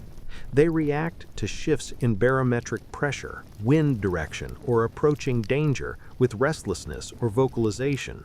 In a blizzard, a dog that suddenly becomes anxious can signal a change in conditions, like a wind shift or a predator approaching the camp under the cover of the storm. It isn't supernatural, it is animal awareness tuned to the environment. Some people trusted it deeply, others dismissed it. Historians still argue how much weight travelers truly gave to animal behavior when making decisions, but when you are half asleep and a dog suddenly lifts its head and listens, you listen too. You also have to protect the animals from the same dangers you face: frostbite on ears, exhaustion, dehydration. Horses and mules can ice up around harness points where sweat freezes. Snow can pack into hooves, causing lameness. Dogs can get ice balls impacted between their toes. Settlers used simple, repetitive measures, rubbing snow off coats, checking hooves, loosening tack to improve circulation, giving animals a chance to turn their tails to the wind. If you have blankets for the animals, you use them, but you must ensure they don't get soaked and freeze stiff. A wet blanket can chill an animal just as fast as it chills a person. Once again, moisture is the enemy wearing a friendly disguise. You manage waste, too. It sounds gross, but it is part of survival. Manure can be dried and used as fuel in treeless areas, a practical fact from plains travel that highlights just how deeply people had to adapt. You keep waste away from the tent entrance to avoid tracking it inside, yet you might find yourself strangely appreciating its presence. Joke number 1, frontier comfort is so warped that you can feel gratitude for the smell of manure. You aren't becoming a worse person, you are becoming a practical one. You check the ropes and pickets. In a blizzard, animals can panic. A sudden gust, a flapping tarp, the crack of a branch. If they bolt, they can tear free, disappear into the whiteout, and take your ability to move with them. So you secure them well, but not in a way that risks tangling. If an animal falls and gets tangled in a rope, it can injure itself or freeze in place. You choose a tying method that is secure yet quick release, a simple functional knot, nothing fancy. You also think about shared warmth without direct contact. If you have a wagon, you might bed down near its sheltered side, or position yourself with the animals on the opposite side, creating a pocket where the wind is reduced. In established camps, you might build a low snow wall for the animals too. It feels strange to build architecture for horses, but then you remember that horses are your engine, your transport, and your livelihood. Treating them well isn't charity, it is keeping your future intact. Your own sleep is affected by their presence. There is comfort in hearing steady breathing outside, in knowing you aren't the only living thing in the storm. But there is also anxiety. If a horse starts stamping, you wonder why. If dogs start barking, you sit up instantly. The blizzard makes every sound ambiguous. Is that a tree branch cracking, a harness strap snapping, or a tent line failing? You become hyper-alert to shifts in rhythm. A steady sequence of animal sounds can lull you to sleep. A sudden silence makes your stomach tighten. Historians still argue whether camps with animals were overall safer in blizzards due to the increased resources and warning signs, or riskier due to the added responsibilities and potential for panic. You can feel the truth of both sides.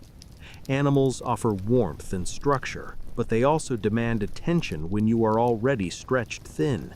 If you are exhausted, caring for them can feel overwhelming, but if you neglect them, the consequences are severe. The frontier is a system where every part affects every other part. You finish your checks and duck back into the tent, meticulously brushing the snow from your sleeves. Inside the tent, you tuck yourself back into your bedding, but your mind is still holding a mental map of the camp. The animals are placed. The lines are secure, the windbreaks are holding. That knowledge acts as a sedative, allowing your shoulders to soften and your breathing to slow. You might even smile at the thought that warmth doesn't just come from fire or blankets. It comes from relationships, from the simple ancient fact of living creatures clustering together against the weather. Joke number 2. You have achieved a very old kind of community. It isn't social media or a group chat. It's just a bunch of mammals trying not to become ice sculptures. As the blizzard continues, you listen for the familiar sounds outside. A snort, a heavy shift of weight, the low whine of a dog settling down. These sounds become part of your lullaby, mixed with the wind and the canvas. You let your eyes close. You allow your body to sink into the insulation. You trust, as much as you can, that the animals will keep doing what they do best: endure, breathe, and add their quiet heat to the cold arithmetic of the night. But at night, the blizzard becomes a soundscape that tries to rewrite your thoughts. You are lying in a canvas tent and the world outside is invisible, but you can hear it working. The wind doesn't just blow, it surges, pauses, and then returns harder, as if it is practicing for a performance. The canvas answers in its own language, a low flutter, a sharp pop, a long stressed groan from a pole. These sounds are not background noise, they are information, and your brain treats them like messages that must be decoded immediately. This is especially true at 2 a.m., when your imagination is strongest and your logic is asleep. You lie still and listen. There is a difference between ordinary flapping and warning flapping. Ordinary is rhythmic and consistent, the tent moving within its design limits. Warning is chaotic, with sudden, violent snaps that suggest a guy line has loosened, or a gust has found an angle that hits the canvas like a physical slap. You become sensitive to tiny changes. A new rattle might be a stake shifting in the frozen ground. A repetitive tapping might be a loose cord striking the fabric. A dull thud might be snow sliding off the roof. In the dark, your mind builds pictures from these sounds. Sometimes those pictures are wrong, but you still have to respect them enough to check. This is a mainstream historical reality. In winter camps, people wrote about restless nights not only because of the cold, but because of constant vigilance. Sleep came in fragments because storms demanded attention. Tents were temporary structures, vulnerable to wind, drifting snow, and ice load. Even in established camps, a violent storm could force people to wake up repeatedly to reinforce the shelter, clear snow, or adjust gear. Your body craves deep sleep, but the storm offers only shallow dozing with frequent listening breaks. You notice something else. Your mind tries to catastrophize. A loud snap, and you think the pole is breaking. A long gust, and you think the tent is about to lift off. A sudden silence, and you think something is wrong. This is the psychology of survival in extreme conditions. Your brain prefers false alarms to missed threats.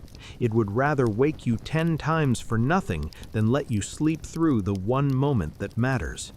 That vigilance is useful, but it drains you. It is exhausting to be your own security system. Historians still argue about how much mental strain influenced outcomes during extreme weather events compared to physical factors like clothing and shelter. Some accounts emphasize stoicism and willpower. Others highlight how fear, sleeplessness, and decision fatigue led to fatal mistakes. Inside the tent, you can feel that mental strain as a physical weight. Your chest tightens when the wind rises. Your shoulders tense at a new sound. Even your jaw clenches in the dark, as if your teeth could hold the tent together. To manage it, you develop a method. You categorize the sounds. Canvas fluttering? Normal. Pole creaking? Normal. A single sharp snap? Might be normal if it doesn't repeat. A repeating snap? That is worth checking. You give yourself permission to ignore some noises. This isn't denial, this is energy management. You cannot respond to everything. If you do, you will be outside every 10 minutes, burning calories and losing heat. So you listen and you decide. You become a careful judge in a court where the defendants are wind and fabric. Here is a quirky tidbit from camp lore. Some people intentionally created a small, controlled sound inside the tent, like a hanging tin cup that lightly tapped against a pole, or a cord that hummed in the draft. Why? Because a steady internal noise helps the brain stop fixating on the storm's unpredictability. It is a homemade form of white noise. In modern terms, it's like turning on a fan to drown out traffic.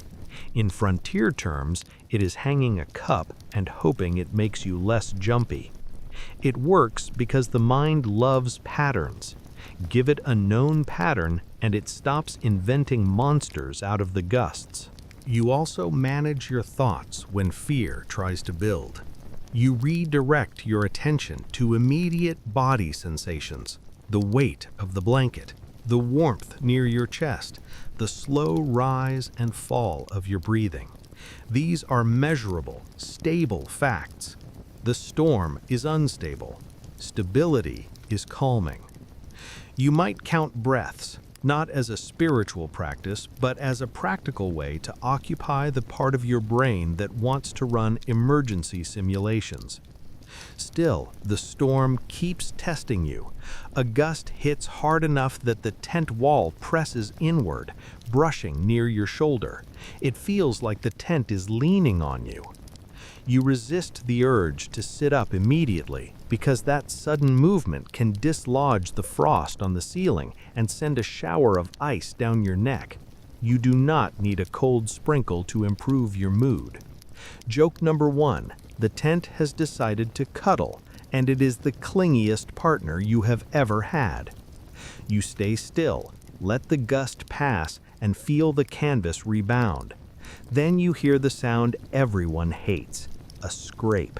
Snow sliding, shifting, pressing. It isn't dramatic, but it suggests buildup. Snow is collecting against the tent walls, changing the shape of the fabric and increasing the pressure on the poles and lines. The sound is low and slow, like someone pushing a heavy wool blanket along the ground. You have to decide whether to act. If the scrape continues, you will have to go out and clear it. If it stops, you conserve energy. This is the constant dance of winter tent life. Act too much and you exhaust yourself. Act too little and you risk collapse. Your mind also plays tricks with time. Minutes feel like hours. You check your internal clock and realize you have no idea if it has been 5 minutes or 50. The blizzard removes all normal cues. There is no quiet, no bird song, no distant wagon sounds, just wind and your own breathing.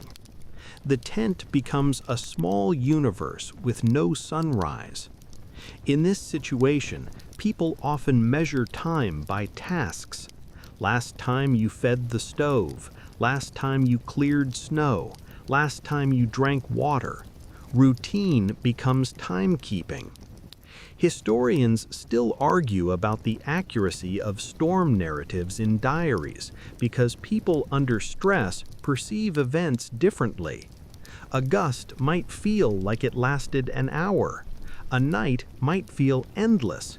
Yet those perceptions are part of the historical record because they tell you what it felt like, not just what happened. Feelings matter because they influence decisions. If you feel the storm is getting worse, you might reinforce the lines. If you feel hopeless, you might stop doing the tasks that keep you alive. The mind is a tool, and like any tool, it can help or harm depending on how it is used. You find a small comfort in familiarity. The tense noises begin to form a pattern. The wind surges, then eases. The canvas flutters, then rests. The stove ticks, then quiets. The animals outside shift, then settle. Your body starts to anticipate the rhythm, and anticipation reduces surprise. Surprise is what spikes fear. Rhythm is what invites sleep. Joke number 2 arrives quietly. You realize you have become the kind of person who can identify tent sounds, like a music critic. Ah, that was a taut flutter, very expressive. And that was a pole creak in the key of panic. You almost smile, and that tiny spark of humor warms your face just enough to remind you that you are still capable of humanity, even in discomfort. As the night continues, you drift in and out. When you wake, you listen, decide, and sometimes adjust a line or thump the roof from the inside to dislodge snow. When you finally sleep, you let the sounds blend into a constant roaring tapestry. Your brain eventually stops firing adrenaline for every single gust, learning a vital lesson. Not every noise is a threat, and you can, in fact, survive in a loud world. That neurological adaptation is your true psychological shelter. Your breathing slows, stretching into longer rhythms. Your muscles unclench. The storm hasn't left, but it has been evicted from the center of your mind. You settle into the steady hum of the wind, the gentle shifting of the canvas, and the quiet confidence that your routines are holding. Joke number 3 is that you are basically falling asleep to the worst ASMR track ever recorded, blowing snow and existential doubt. And somehow, incredibly, it works. You wake to a silence that feels suspicious. It's the specific kind of quiet that fills a house when a toddler suddenly stops making noise in the other room. The blizzard may have broken, or it may have shifted direction, or it may simply be catching its breath before throwing itself at you with renewed violence. In the history of winter travel, that silence is often the moment people step outside and realize just how thoroughly the landscape has been rewritten. The world looks erased, trails are gone, fences have vanished, wagons have been softened into rounded white mounds. Trees stand like statues in heavy sleeves of ice.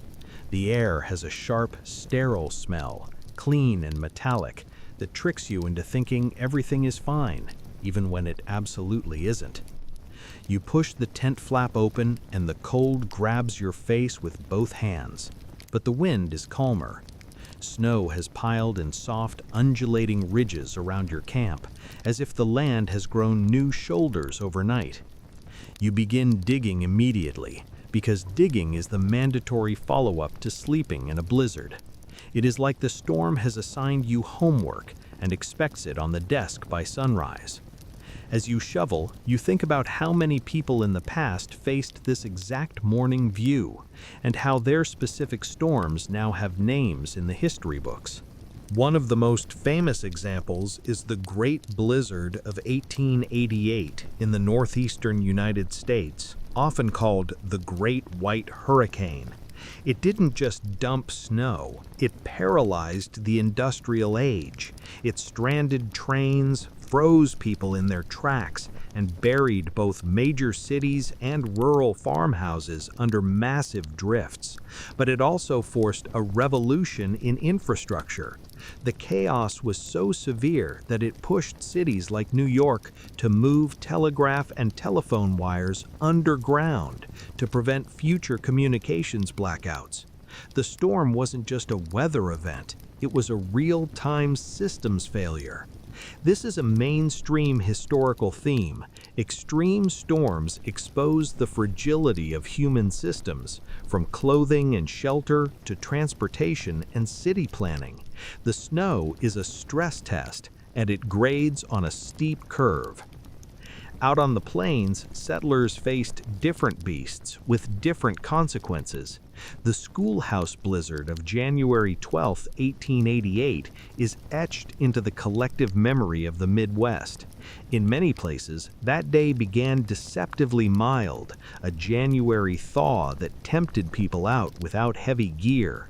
Then a blue norther hit, dropping temperatures by dozens of degrees in minutes and bringing blinding snow.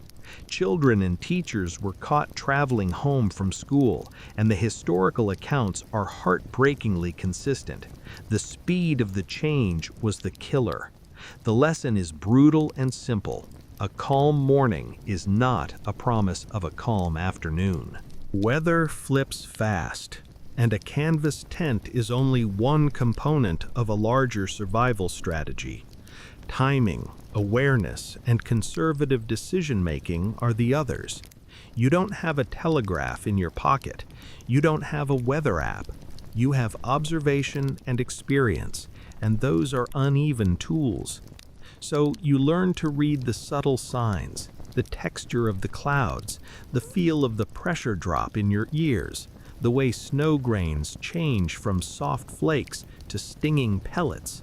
You learn that when the snow starts moving along the ground like smoke, ground blizzards, you should stop thinking about making miles and start thinking about anchoring down.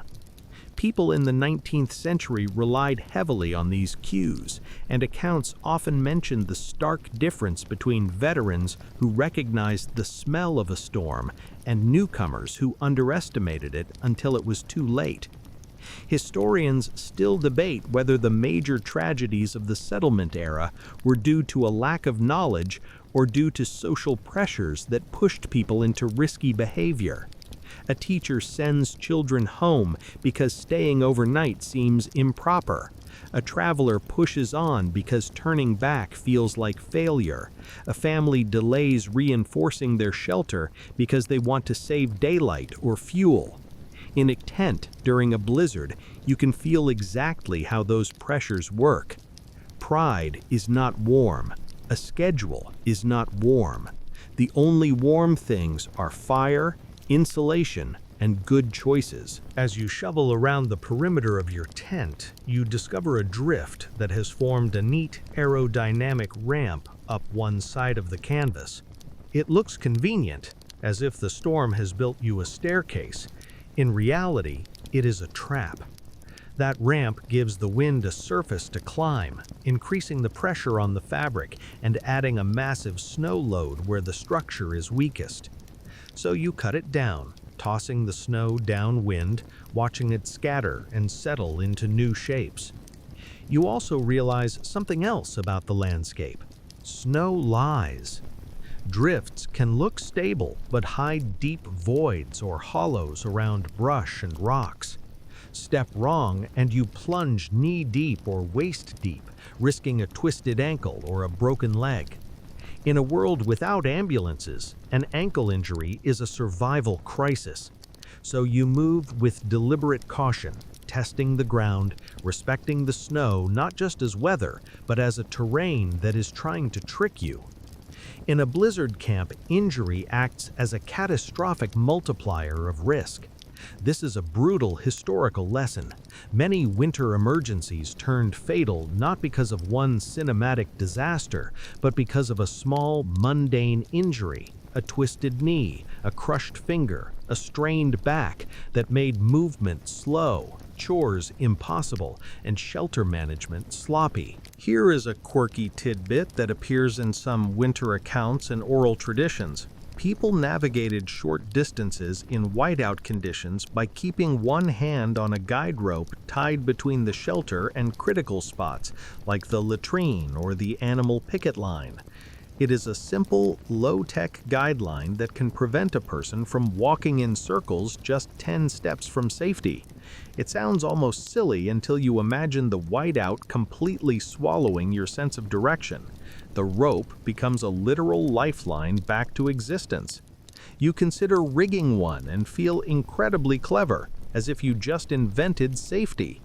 Joke number one, you have reinvented the concept of a handrail, and it is still impressive because the alternative is disappearing 5 meters from your own tent. Blizzard history also carries lessons about shelter types. While some had cabins or sod houses, many travelers and soldiers relied on temporary structures like tents, dugouts, or makeshift lean-tos. Canvas tents were common because they were portable, but their performance in extreme storms depended entirely on setup and maintenance.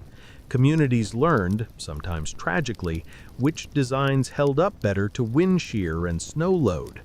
That learning filtered into military tent designs, expedition equipment, and practical advice passed between travelers. The winter world forced innovation, usually through pain. You keep digging, clearing the entrance and the edges. You check the stovepipe because shifting snow can block the draft and change the airflow. You check the guy lines and anchors because they may have loosened as the snow packed down or the ground froze harder. You check the roof line, tapping gently to knock off any new accumulation. These actions echo countless mornings in historical storms where people wrote about waking early to keep their shelters from being overwhelmed. The work is repetitive, but it is also comforting. Repetition is a way of saying, I am still in control of something. Then you remember that storms have human stories attached to them. The Donner Party tragedy in the Sierra Nevada is not just a simple blizzard tale.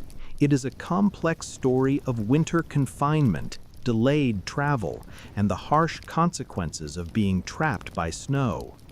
It highlights another mainstream historical fact. Timing and route choices in the 19th century determined whether a journey succeeded or turned catastrophic, especially when early or severe winter conditions hit. The broader lesson is that winter does not negotiate. If you misjudge the season corrects you. You feel that truth in your hands as you lift shovel after shovel of snow. As you work, your mind keeps returning to the thin line between inconvenience and disaster. A tent that flaps is annoying. A tent that collapses is dangerous. Dampness is unpleasant. Soaked bedding is life-threatening. Blizzard history is full of these sliding scales where small problems add up to a lethal sum. Historians still argue about how often people died directly from exposure versus indirectly from compounded failures like getting lost, running out of fuel, or losing animals. In a tent camp, you can see the chain clearly. Lose the animals, and you lose transport and warmth. Lose the stove, and you lose the ability to dry gear. Lose your dry bedding, and you lose sleep. Lose sleep, and you lose the ability to make good decisions. Joke number 2 arrives when you realize the storm has turned your morning into an involuntary fitness program. You are doing squats, deadlifts, and lunges with a shovel, and your personal trainer is the weather, and the weather is definitely not certified. You take a breath and keep going anyway, because complaining doesn't move snow. When the immediate digging is done, you stand still for a moment and survey the landscape. The sun might be a pale disk behind a cloud bank, or it might be absent entirely. But the light is different now. The storm has left behind a heavy hush. Sound carries oddly in the cold, thick air. Your own footsteps crunch loudly. You feel both relief and caution. Many historical accounts mention that the day after a blizzard can be deceptive. The calm tempts people to travel, to push onward, to assume the danger is over. Yet the bitter cold, hidden drifts, and weak ice can make the aftermath just as risky as the storm itself. You return to the tent and tend to the smaller tasks that matter. You dry what you can.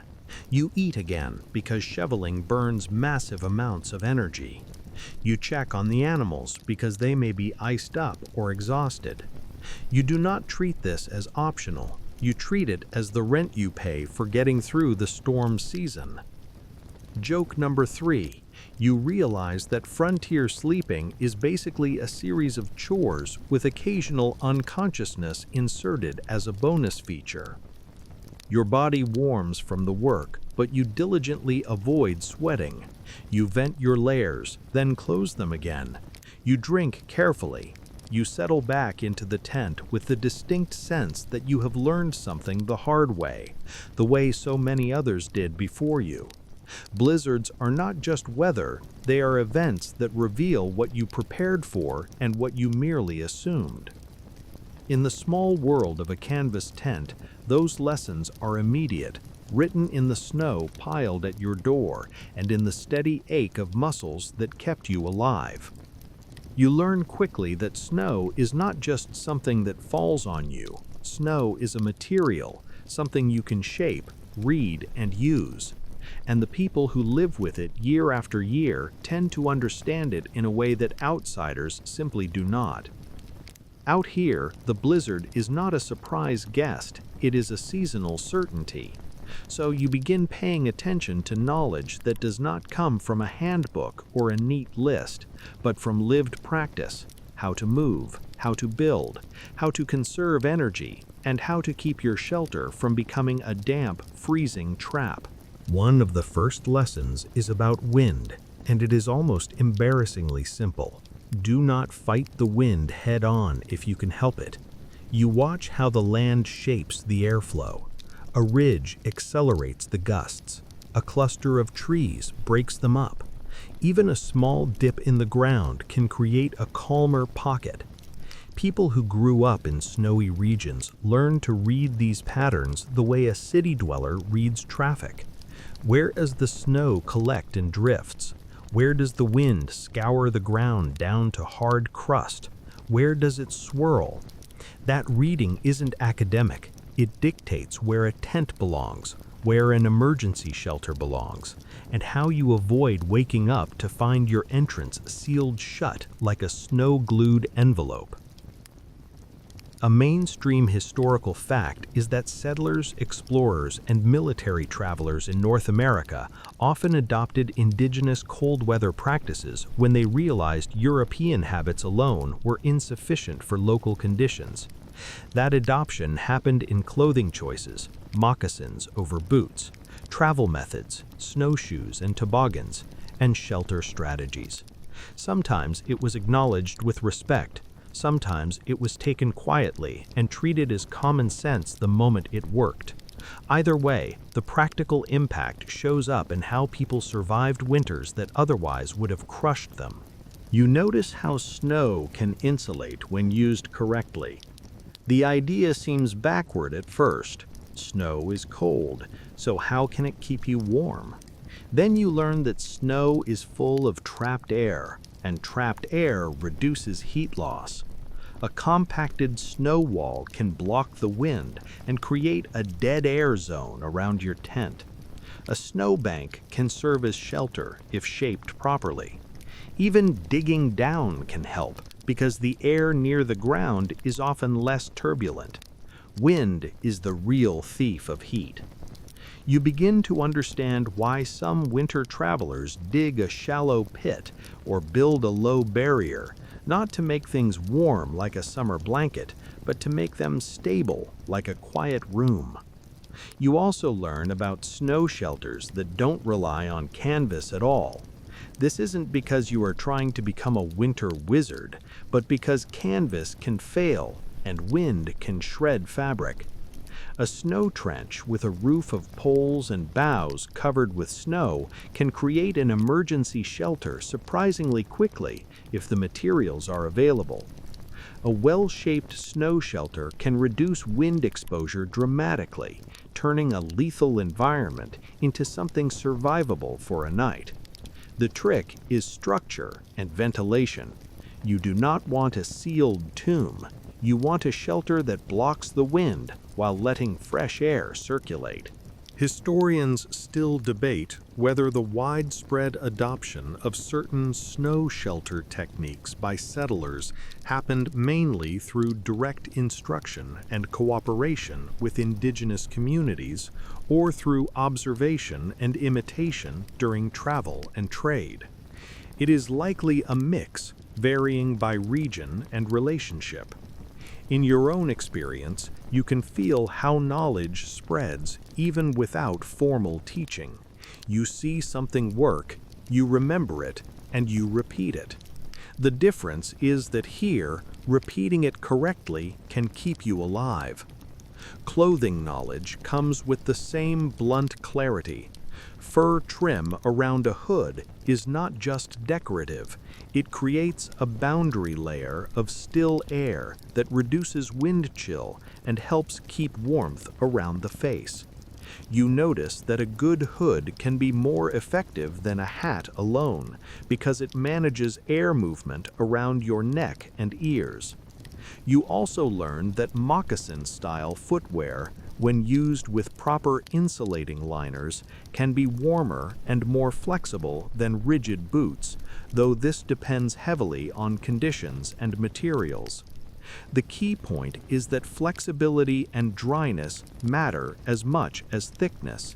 Stiff, frozen boots restrict circulation and can be dangerous, while the ability to move your toes without sweating and without crushing your insulation is its own form of safety. You pick up small habits too. One is the way you treat moisture.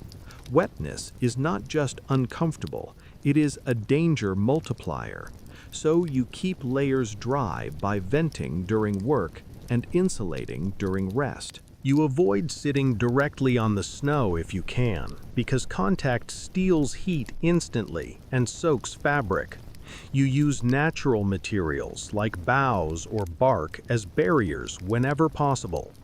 You stop thinking of these as rustic tricks and start thinking of them as basic engineering.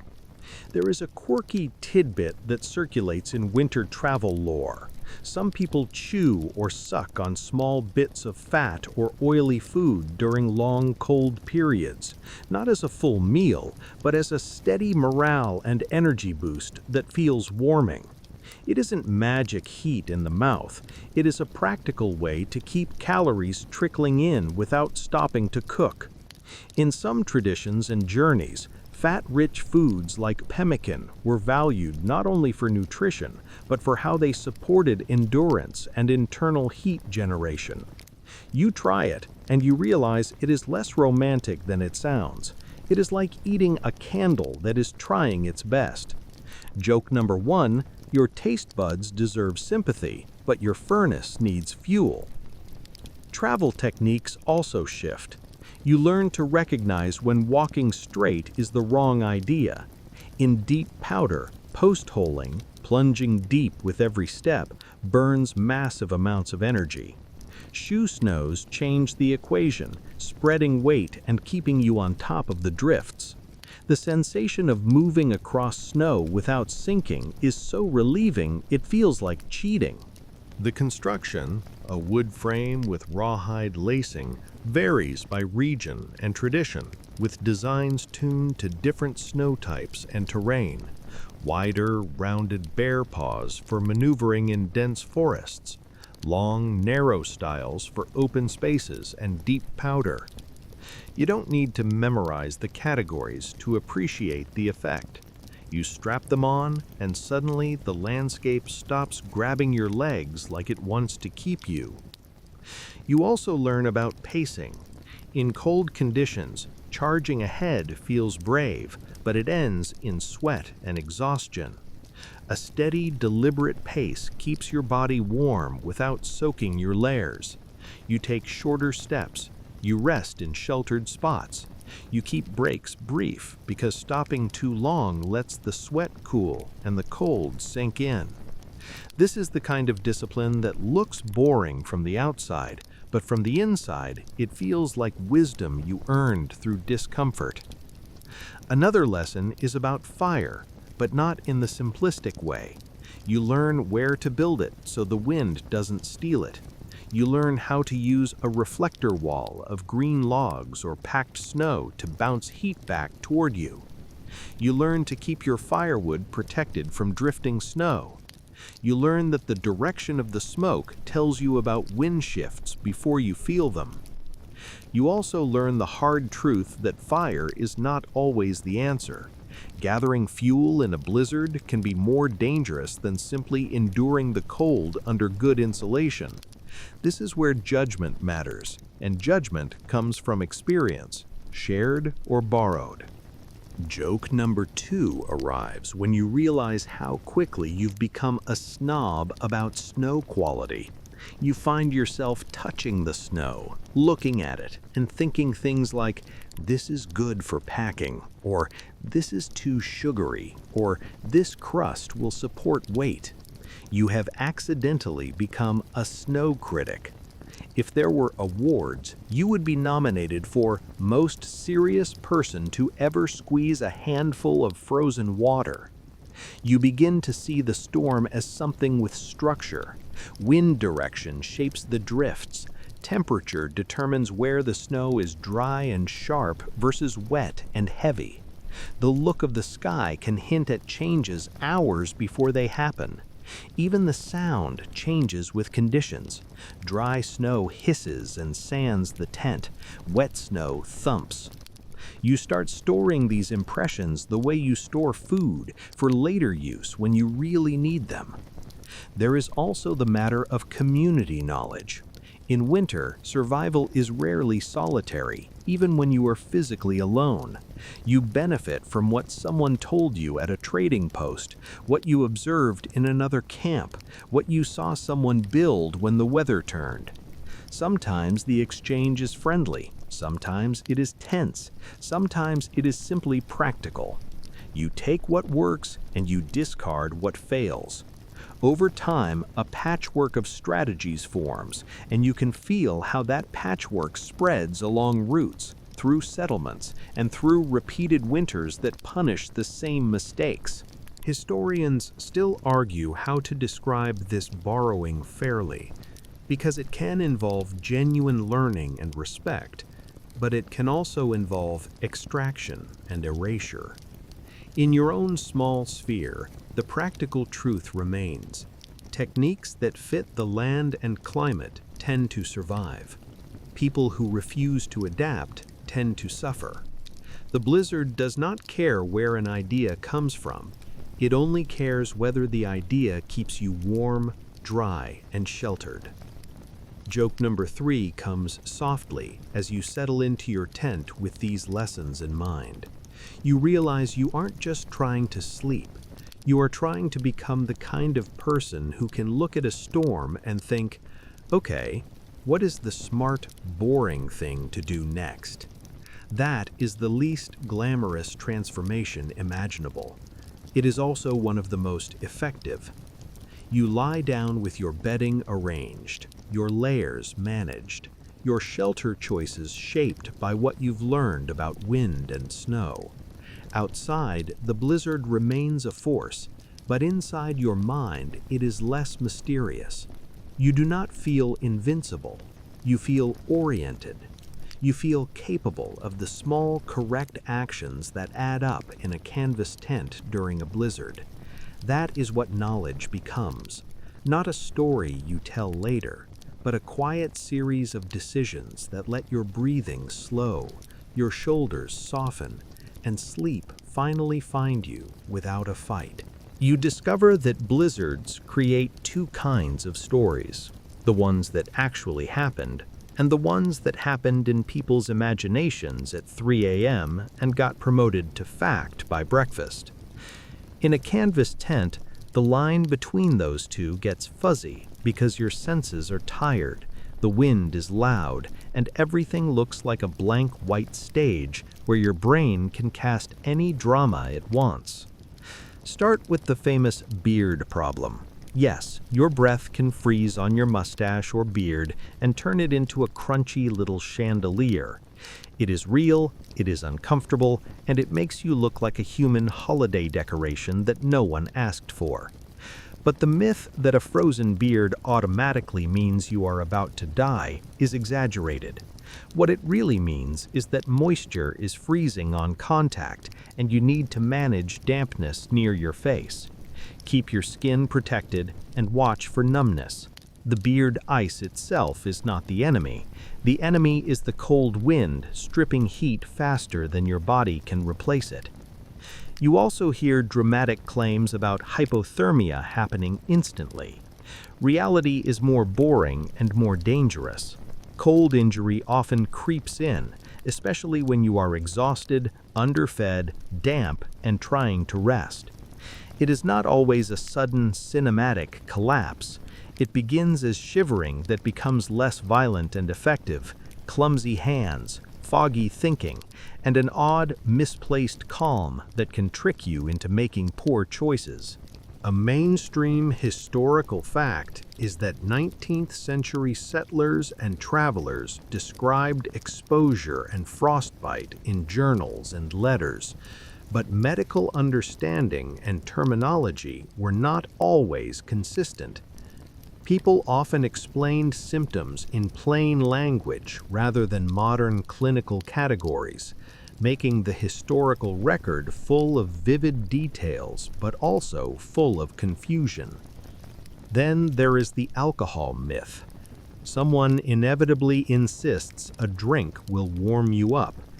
You feel a brief warmth, sure, because alcohol causes blood vessels near the skin to dilate, creating a flushed sensation. The problem is that this increases heat loss to the environment, which is exactly what you do not want in a blizzard. The frontier had plenty of reasons for drinking: boredom, stress, celebration, grief, but treating alcohol as a cold weather solution is a risky bit of folklore. Your body does not care about the sensation of warmth. Your body cares about core temperature. Fire stories are another category where myth and reality constantly wrestle. Some tales make tent fires sound like constant, inevitable doom, as if every stove is a cartoon villain holding a match. The truth is that fires did happen, and they were serious, because canvas, bedding, and dry gear can ignite quickly. Sparks, tipped lanterns, careless placement of a stove, these are all real hazards. But people also learned safety habits: clear space around heat sources, stable bases, careful handling of embers, and proper venting. A small stove can be used safely with attention, and a lantern can be managed if it is secured. The myths often skip the boring part where safety is mostly repetition and discipline, which is unfair because repetition deserves credit. It just doesn't sell as a heroic yarn. One of the tallest tales is the idea that you can simply sleep through a blizzard if you are tough enough. No. You can doze, you can rest in stretches, but a severe storm often requires maintenance. You clear drift pressure, adjust guy lines, check ventilation, check animals, manage moisture. If you never wake once, that could mean you are in a very mild storm, or it could mean you are so exhausted you are missing problems. Neither is something to brag about. Joke number 1. The frontier version of sleeping like a baby is actually waking up repeatedly to inspect ropes because nothing says restful like being your own night watchman. Another myth is that a canvas tent is basically useless in a blizzard. That is too simple.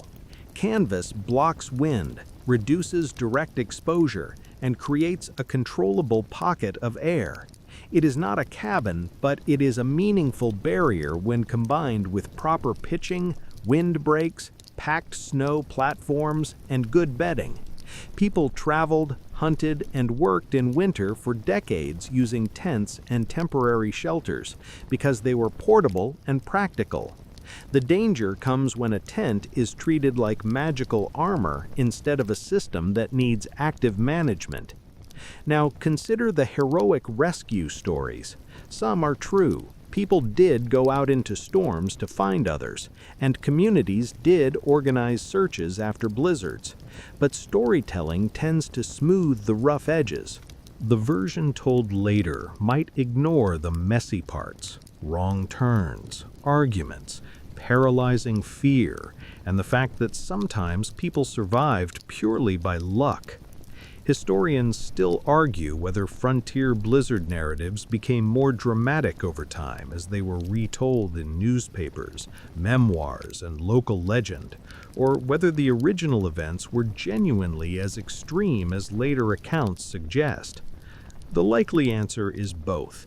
The events were harsh, and humans love adding a little extra spice when retelling them, especially if the spice makes them look brave instead of terrified.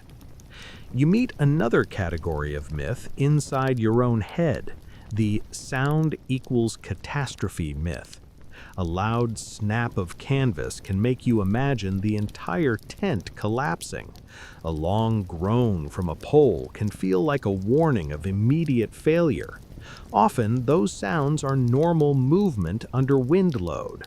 This isn't to dismiss them entirely, because sometimes sound is a warning, but the point is that your brain, especially when tired, interprets noise as a threat. Your job is to check patterns rather than panic at single events. If the sound repeats, changes pitch, or is accompanied by obvious tent deformation, then you act. If it is a one-off pop, you note it and conserve energy. Here is a quirky tidbit that belongs in the category of strange but practical. Some winter travelers used small bits of grease or fat not only for food, but as a quick protector for exposed skin in extreme wind. Rubbing a thin layer of grease on cheeks or nose creates a barrier against windburn. It isn't a perfect shield, and it feels gross, but it can reduce the sting of the wind and limit skin drying. You try to imagine doing that with modern sensibilities and immediately feel offended, which is funny because your modern sensibility is not the one sleeping in a Candace tent. Joke number 2, you spend 5 minutes judging the idea, then remember the wind is currently trying to sandpaper your face off, and suddenly the grease sounds like luxury skincare. Accidents, unlike myths, are brutally boring. A twisted ankle stepping into a drift hollow, a glove lost in darkness, a match dropped into the snow, a boot frozen stiff enough to slow you down. These are the tiny failures that stack up. The frontier is full of accounts where the storm itself is only part of the problem, and the rest is the chain reaction of small mishaps. You start respecting the little routines that prevent accidents, keeping essentials in consistent places, securing loose gear, packing a path, keeping a guideline, checking your extremities for numbness. This is not paranoia, it is risk management performed with cold hands. You also hear myths about the best sleeping position or the perfect trick, as if a single life hack will solve winter. The reality is that survival is not one trick. It is a bundle of small, good decisions: layering, venting, insulating from below, blocking the wind, eating enough, staying dry. None of these things alone is enough. Together, however, they create a margin. And in a blizzard, margin is everything. Joke number 3 slips in. As you settle your thoughts, you realize that most frontier myths are just people trying to make chaos feel controllable. The storm is random and rude, so humans invent rules that feel comforting, even when they are wrong. You do the same thing quietly by creating routines that actually work. The difference is that your routines are boring on purpose, and boring is exactly what keeps you alive. You let the tense sounds become less personal. You stop imagining dramatic endings. You focus on what is real: the warmth under your layers, your breath slowing, the simple fact that your body is still manufacturing heat. The blizzard outside can still be fierce, but inside your mind, the myths soften and drift away like loose snow.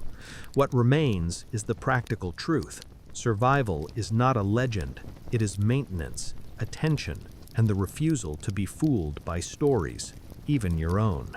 Morning arrives the way it often arrives in winter camps. Not with a cheerful sunrise, but with the feeling that your body has been folded into a shape it no longer agrees with. You open your eyes and everything feels stiff, including your thoughts. The tent is dim, the light outside filtered through a thick layer of snow, and the air inside has that cold, used quality, like it has been breathed too many times and never properly aired out. You sit up slowly because moving fast makes your joints complain, and that vibration knocks frost from the canvas, which garnishes you like a cold salad. The first task is always the same: make the space functional again. Sleep is not a pause button, it is just a short ceasefire during which the storm keeps working. You reach for your boots and test them. If they bend, you feel a wave of relief. If they resist, you warm them with your hands, rubbing the leather, coaxing flexibility back like you were negotiating with a stubborn board. You lace them loosely at first because tight laces on cold, stiff boots are a form of self-inflicted suffering that does not improve your character. Joke number 1, you're basically dressing an angry piece of furniture, and the furniture is winning. You crawl toward the entrance and crack the flap open. Cold air slides in, sharp and clean. Outside, the snow has piled up again, and the first order of business is digging out. You step into the drift, sink slightly, find the packed area, and start shoveling. The sound of the shovel scraping and lifting is rhythmic, and the rhythm is comforting. It is something you can control. You clear the entrance first because a blocked entrance makes the shelter a trap. Then you clear around the edges where the snow presses against the canvas. You do not remove every bit, you remove what threatens the structure, what adds dangerous weight, what pushes the fabric inward. You check the lines and stakes because the snow can shift them. You pull on a guy line gently to feel if it holds tension. If it is slack, you tighten it. If it is buried, you dig it free. Each adjustment is small, but you know that small is what keeps a tent standing. Then you look at the roof line. You tap from the inside or use a stick from the outside to shake loose any snow clinging to the top. You listen for the soft slide as it falls away. Heavy snow is the enemy of a pitched roof. Even a small accumulation can change the angle, create sagging pockets, and add stress to the seams. Your movements are careful. Canvas is tough, but it is not invincible. You also attend to condensation and dampness. During the night, moisture may have settled into your blankets or clothing. In the morning, you want to get ahead of it. If the stove is still usable, you feed it and let it warm the space just enough to help with drying. If there is no stove, you use the brief morning light and any lull in the wind to shake out your bedding and let it air. You hold a blanket and snap it, sending a little cloud of frost crystals into the air. It sparkles for a moment before disappearing into the larger white world. It is oddly satisfying, like you are shaking off the night's misery in one dramatic motion. There is a quirky tidbit from cold weather practice. People sometimes turn their bedding inside out or rotate it, not because it magically dries, but because it exposes different surfaces to the air and warmth, preventing one side from staying permanently damp. It is a simple trick, like flipping a pillow to the cool side, but in winter it can slow the buildup of moisture that makes nights progressively colder. You do it, and you feel like a genius. Then the wind throws a faceful of snow at you and reminds you that the weather did not agree to admire your intelligence. Historians still argue about how often settlers tried to travel immediately after blizzards versus waiting it out. Accounts vary by region and circumstance. Some groups had to move because food or fuel was running low. Some waited because travel in deep drifts was exhausting and dangerous. You face the same decision, even if only in your head. Do you stay put and stabilize, or do you attempt movement while conditions are uncertain? That decision depends on supplies, animals, route knowledge, and the risk of another storm. Winter is not a single event, it is a sequence, and the quiet spaces between storms can be deceptive. You check your supplies, food, fuel, matches, anything that cannot get wet. You count without making it dramatic. You simply confirm what you have because knowing is calming. You also check your own body, fingers, toes, ears. You look for numb spots, pale, waxy areas, anything that suggests frost injury. If something feels wrong, you warm it slowly, never with intense heat, because that can damage tissue. You use body warmth, gentle friction, patience. You do not treat your body like an object, you treat it like your entire future. Then you check on the animals if you have them. You brush snow from their backs. You check hooves for packed ice. You make sure harness points are not frozen or rubbing raw skin. You offer water if possible, because animals dehydrate in the cold too, and dehydration reduces their ability to regulate temperature. The animals respond in their own way. A horse might nicker softly. A dog might shake and send a spray of frost into the air. The living movement is reassuring.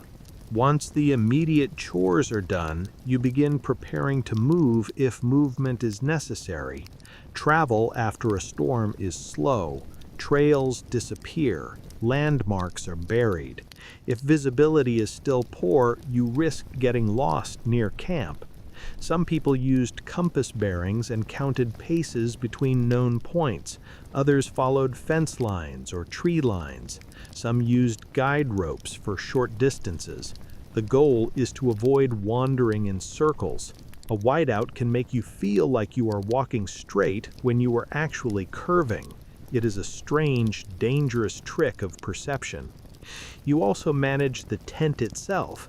If you are breaking camp, you knock off as much snow as possible before folding the canvas, because folding wet canvas can lead to freezing and mildew later.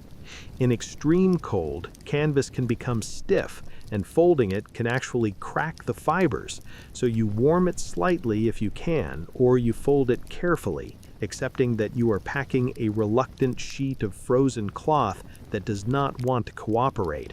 This is where you feel the difference between summer camping and winter survival. In summer, folding a tent is annoying. In winter, folding a tent is a full-body argument. Joke number 2, you realize you have become the kind of person who considers a shovel a luxury item. A good shovel is basically a best friend in a blizzard camp. You might even feel emotionally attached to that shovel, which is not something you expected from your life, but here you are. You load what you can, you keep the essentials accessible. You tighten straps until your knuckles are white. You secure loose items because the wind loves stealing small things. Gloves, cloth, paper, it all becomes airborne confetti if you are careless. Then you pause and look at the landscape again. The storm has reshaped it into smooth alien lines and drifts, as if someone spread vanilla frosting over the entire world. It is beautiful in a distant, unfriendly way. You respect it without trusting it. Joke number 3 arrives as you take a breath of the sharp air. You think about how people imagine frontier mornings as fresh and inspiring, a cinematic moment of conquering the wild. In reality, your morning is mostly digging, checking, shaking, and negotiating with frozen equipment. It is not inspirational, it is repetitive, and that repetition is precisely what keeps you alive. You step back into the tent one more time, making sure nothing essential is left behind. You take the last moment of sheltered stillness, that small pocket of reduced wind, and you let your body settle before the next effort. Whether you stay or go, the morning has already taught you its lesson. Sleep in a blizzard is not an ending. It is simply a short rest that gives you enough strength to do the boring work that follows. By the time you have lived through enough blizzard nights under canvas, you stop thinking of comfort as a feeling and start thinking of it as a plan. Comfort is not candles or a soft mattress. Comfort is a door that does not face the wind. Comfort is dry wool. Comfort is a packed snow platform that keeps drifts from pushing your shelter inward. Comfort is knowing exactly where your gloves are when your hands are half numb. It is strangely humbling because it reveals how much of modern coziness is invisible infrastructure, and how quickly that infrastructure disappears when you are surrounded by snow that moves like an ocean. You sit inside the tent with the storm still present outside. Maybe it is quieter now. Maybe it is simply farther away in your mind. The canvas smells of smoke and damp fiber. Your bedding is rumpled, but it held. Your clothing system worked well enough. Your routines prevented chaos. You did not win against the weather, because weather is not an opponent that can be defeated. You simply survived within its rules. That is the real lesson settlers carried. Winter did not care about your story, it cared about physics. So the smart approach was always to become a little more physical and a little less dramatic. A mainstream historical fact that threads through many frontier accounts is that success in winter travel and settlement was often determined by preparation and adaptation rather than sheer toughness. People who organized supplies, learned local conditions, and adopted effective techniques tended to fare better than those who relied on bravado. The frontier rewarded planning, even when planning felt boring. And that is a funny inversion of how stories are usually told. The hero is not the one who yells at the storm. The hero is the one who tightens the guy line before it loosens. You notice that the tent itself teaches you patience. It requires constant, small adjustments. A vent cracked at the right time, a stove managed at a steady burn, bedding layered so it does not compress, moisture controlled so it does not become ice that rains on you. The tent turns you into a caretaker, which is a quiet kind of discipline, and because it is quiet, it is easy to underestimate. Historians still argue whether frontier resilience is best described as individual grit or collective learned practice. Your experience suggests it is learned practice that looks like grit from the outside. You aren't magically tougher, you are just doing better systems management. There is also a quirky tidbit that fits this final lesson well. Some winter travelers and camps developed tiny personal rituals that were less about superstition and more about consistency.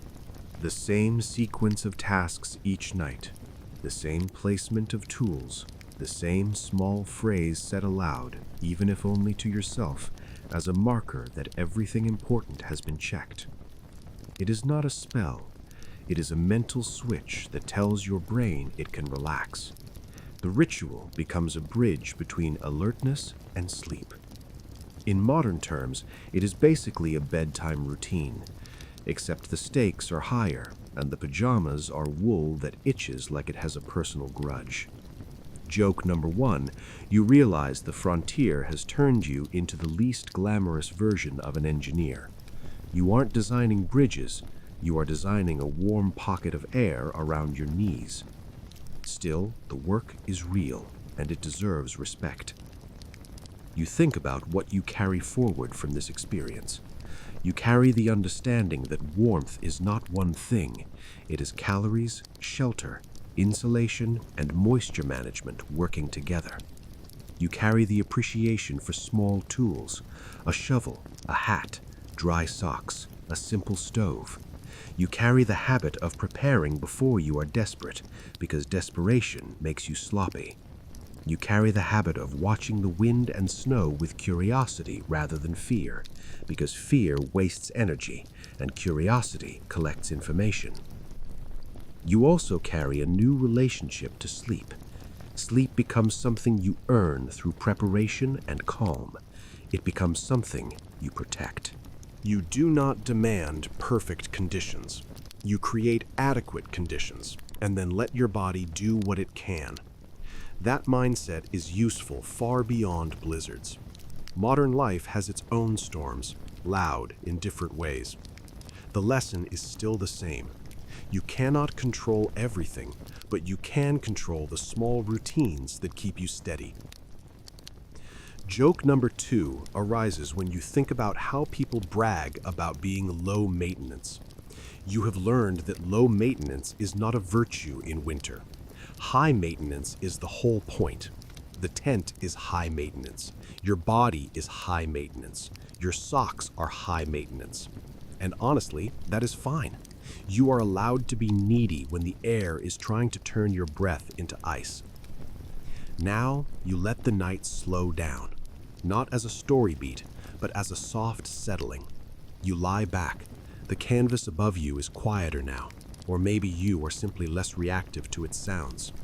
Your breathing becomes the dominant rhythm in your awareness. Inhale, a gentle pull of cold air warmed by your scarf and skin. Exhale, a slow release that carries tension out with it. The bedding holds your warmth with familiar pressure. Your shoulders sink. Your hands rest in a place that feels safe. You listen for the smallest sounds. The faint tick of cooling metal if a stove is present. The soft rustle of wool as you shift. The distant hiss of wind outside. The world feels large, but you are not trying to hold the whole world in your mind. You are holding only this small pocket of shelter, this narrow strip of comfort you built with planning and repetition. Historians still argue whether the romantic image of the frontier has obscured how much of daily survival was routine labor. As you lie here, you feel that routine as something almost soothing. The work was tedious, the checks were repetitive, the adjustments were constant, yet that is what allowed your body to relax. The romance was never the point. The point was continuity, one night to the next, one breath to the next. Joke number 3 comes softly, like a final wink before sleep. You think about how modern people complain when a hotel room is too cold by 1 degree. You are now the type of person who would look at a hotel thermostat, smile faintly, and say, "You have no idea what cold even is."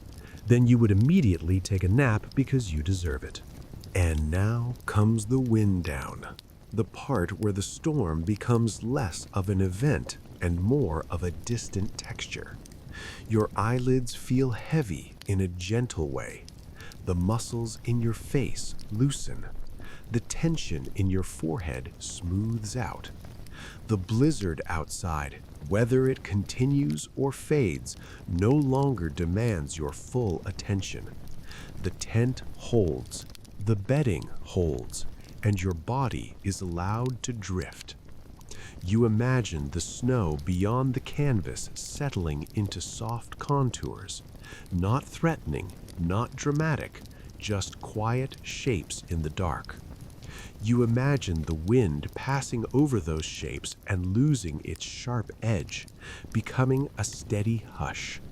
You imagine the cold as something outside your boundaries, something that can exist without invading your calm.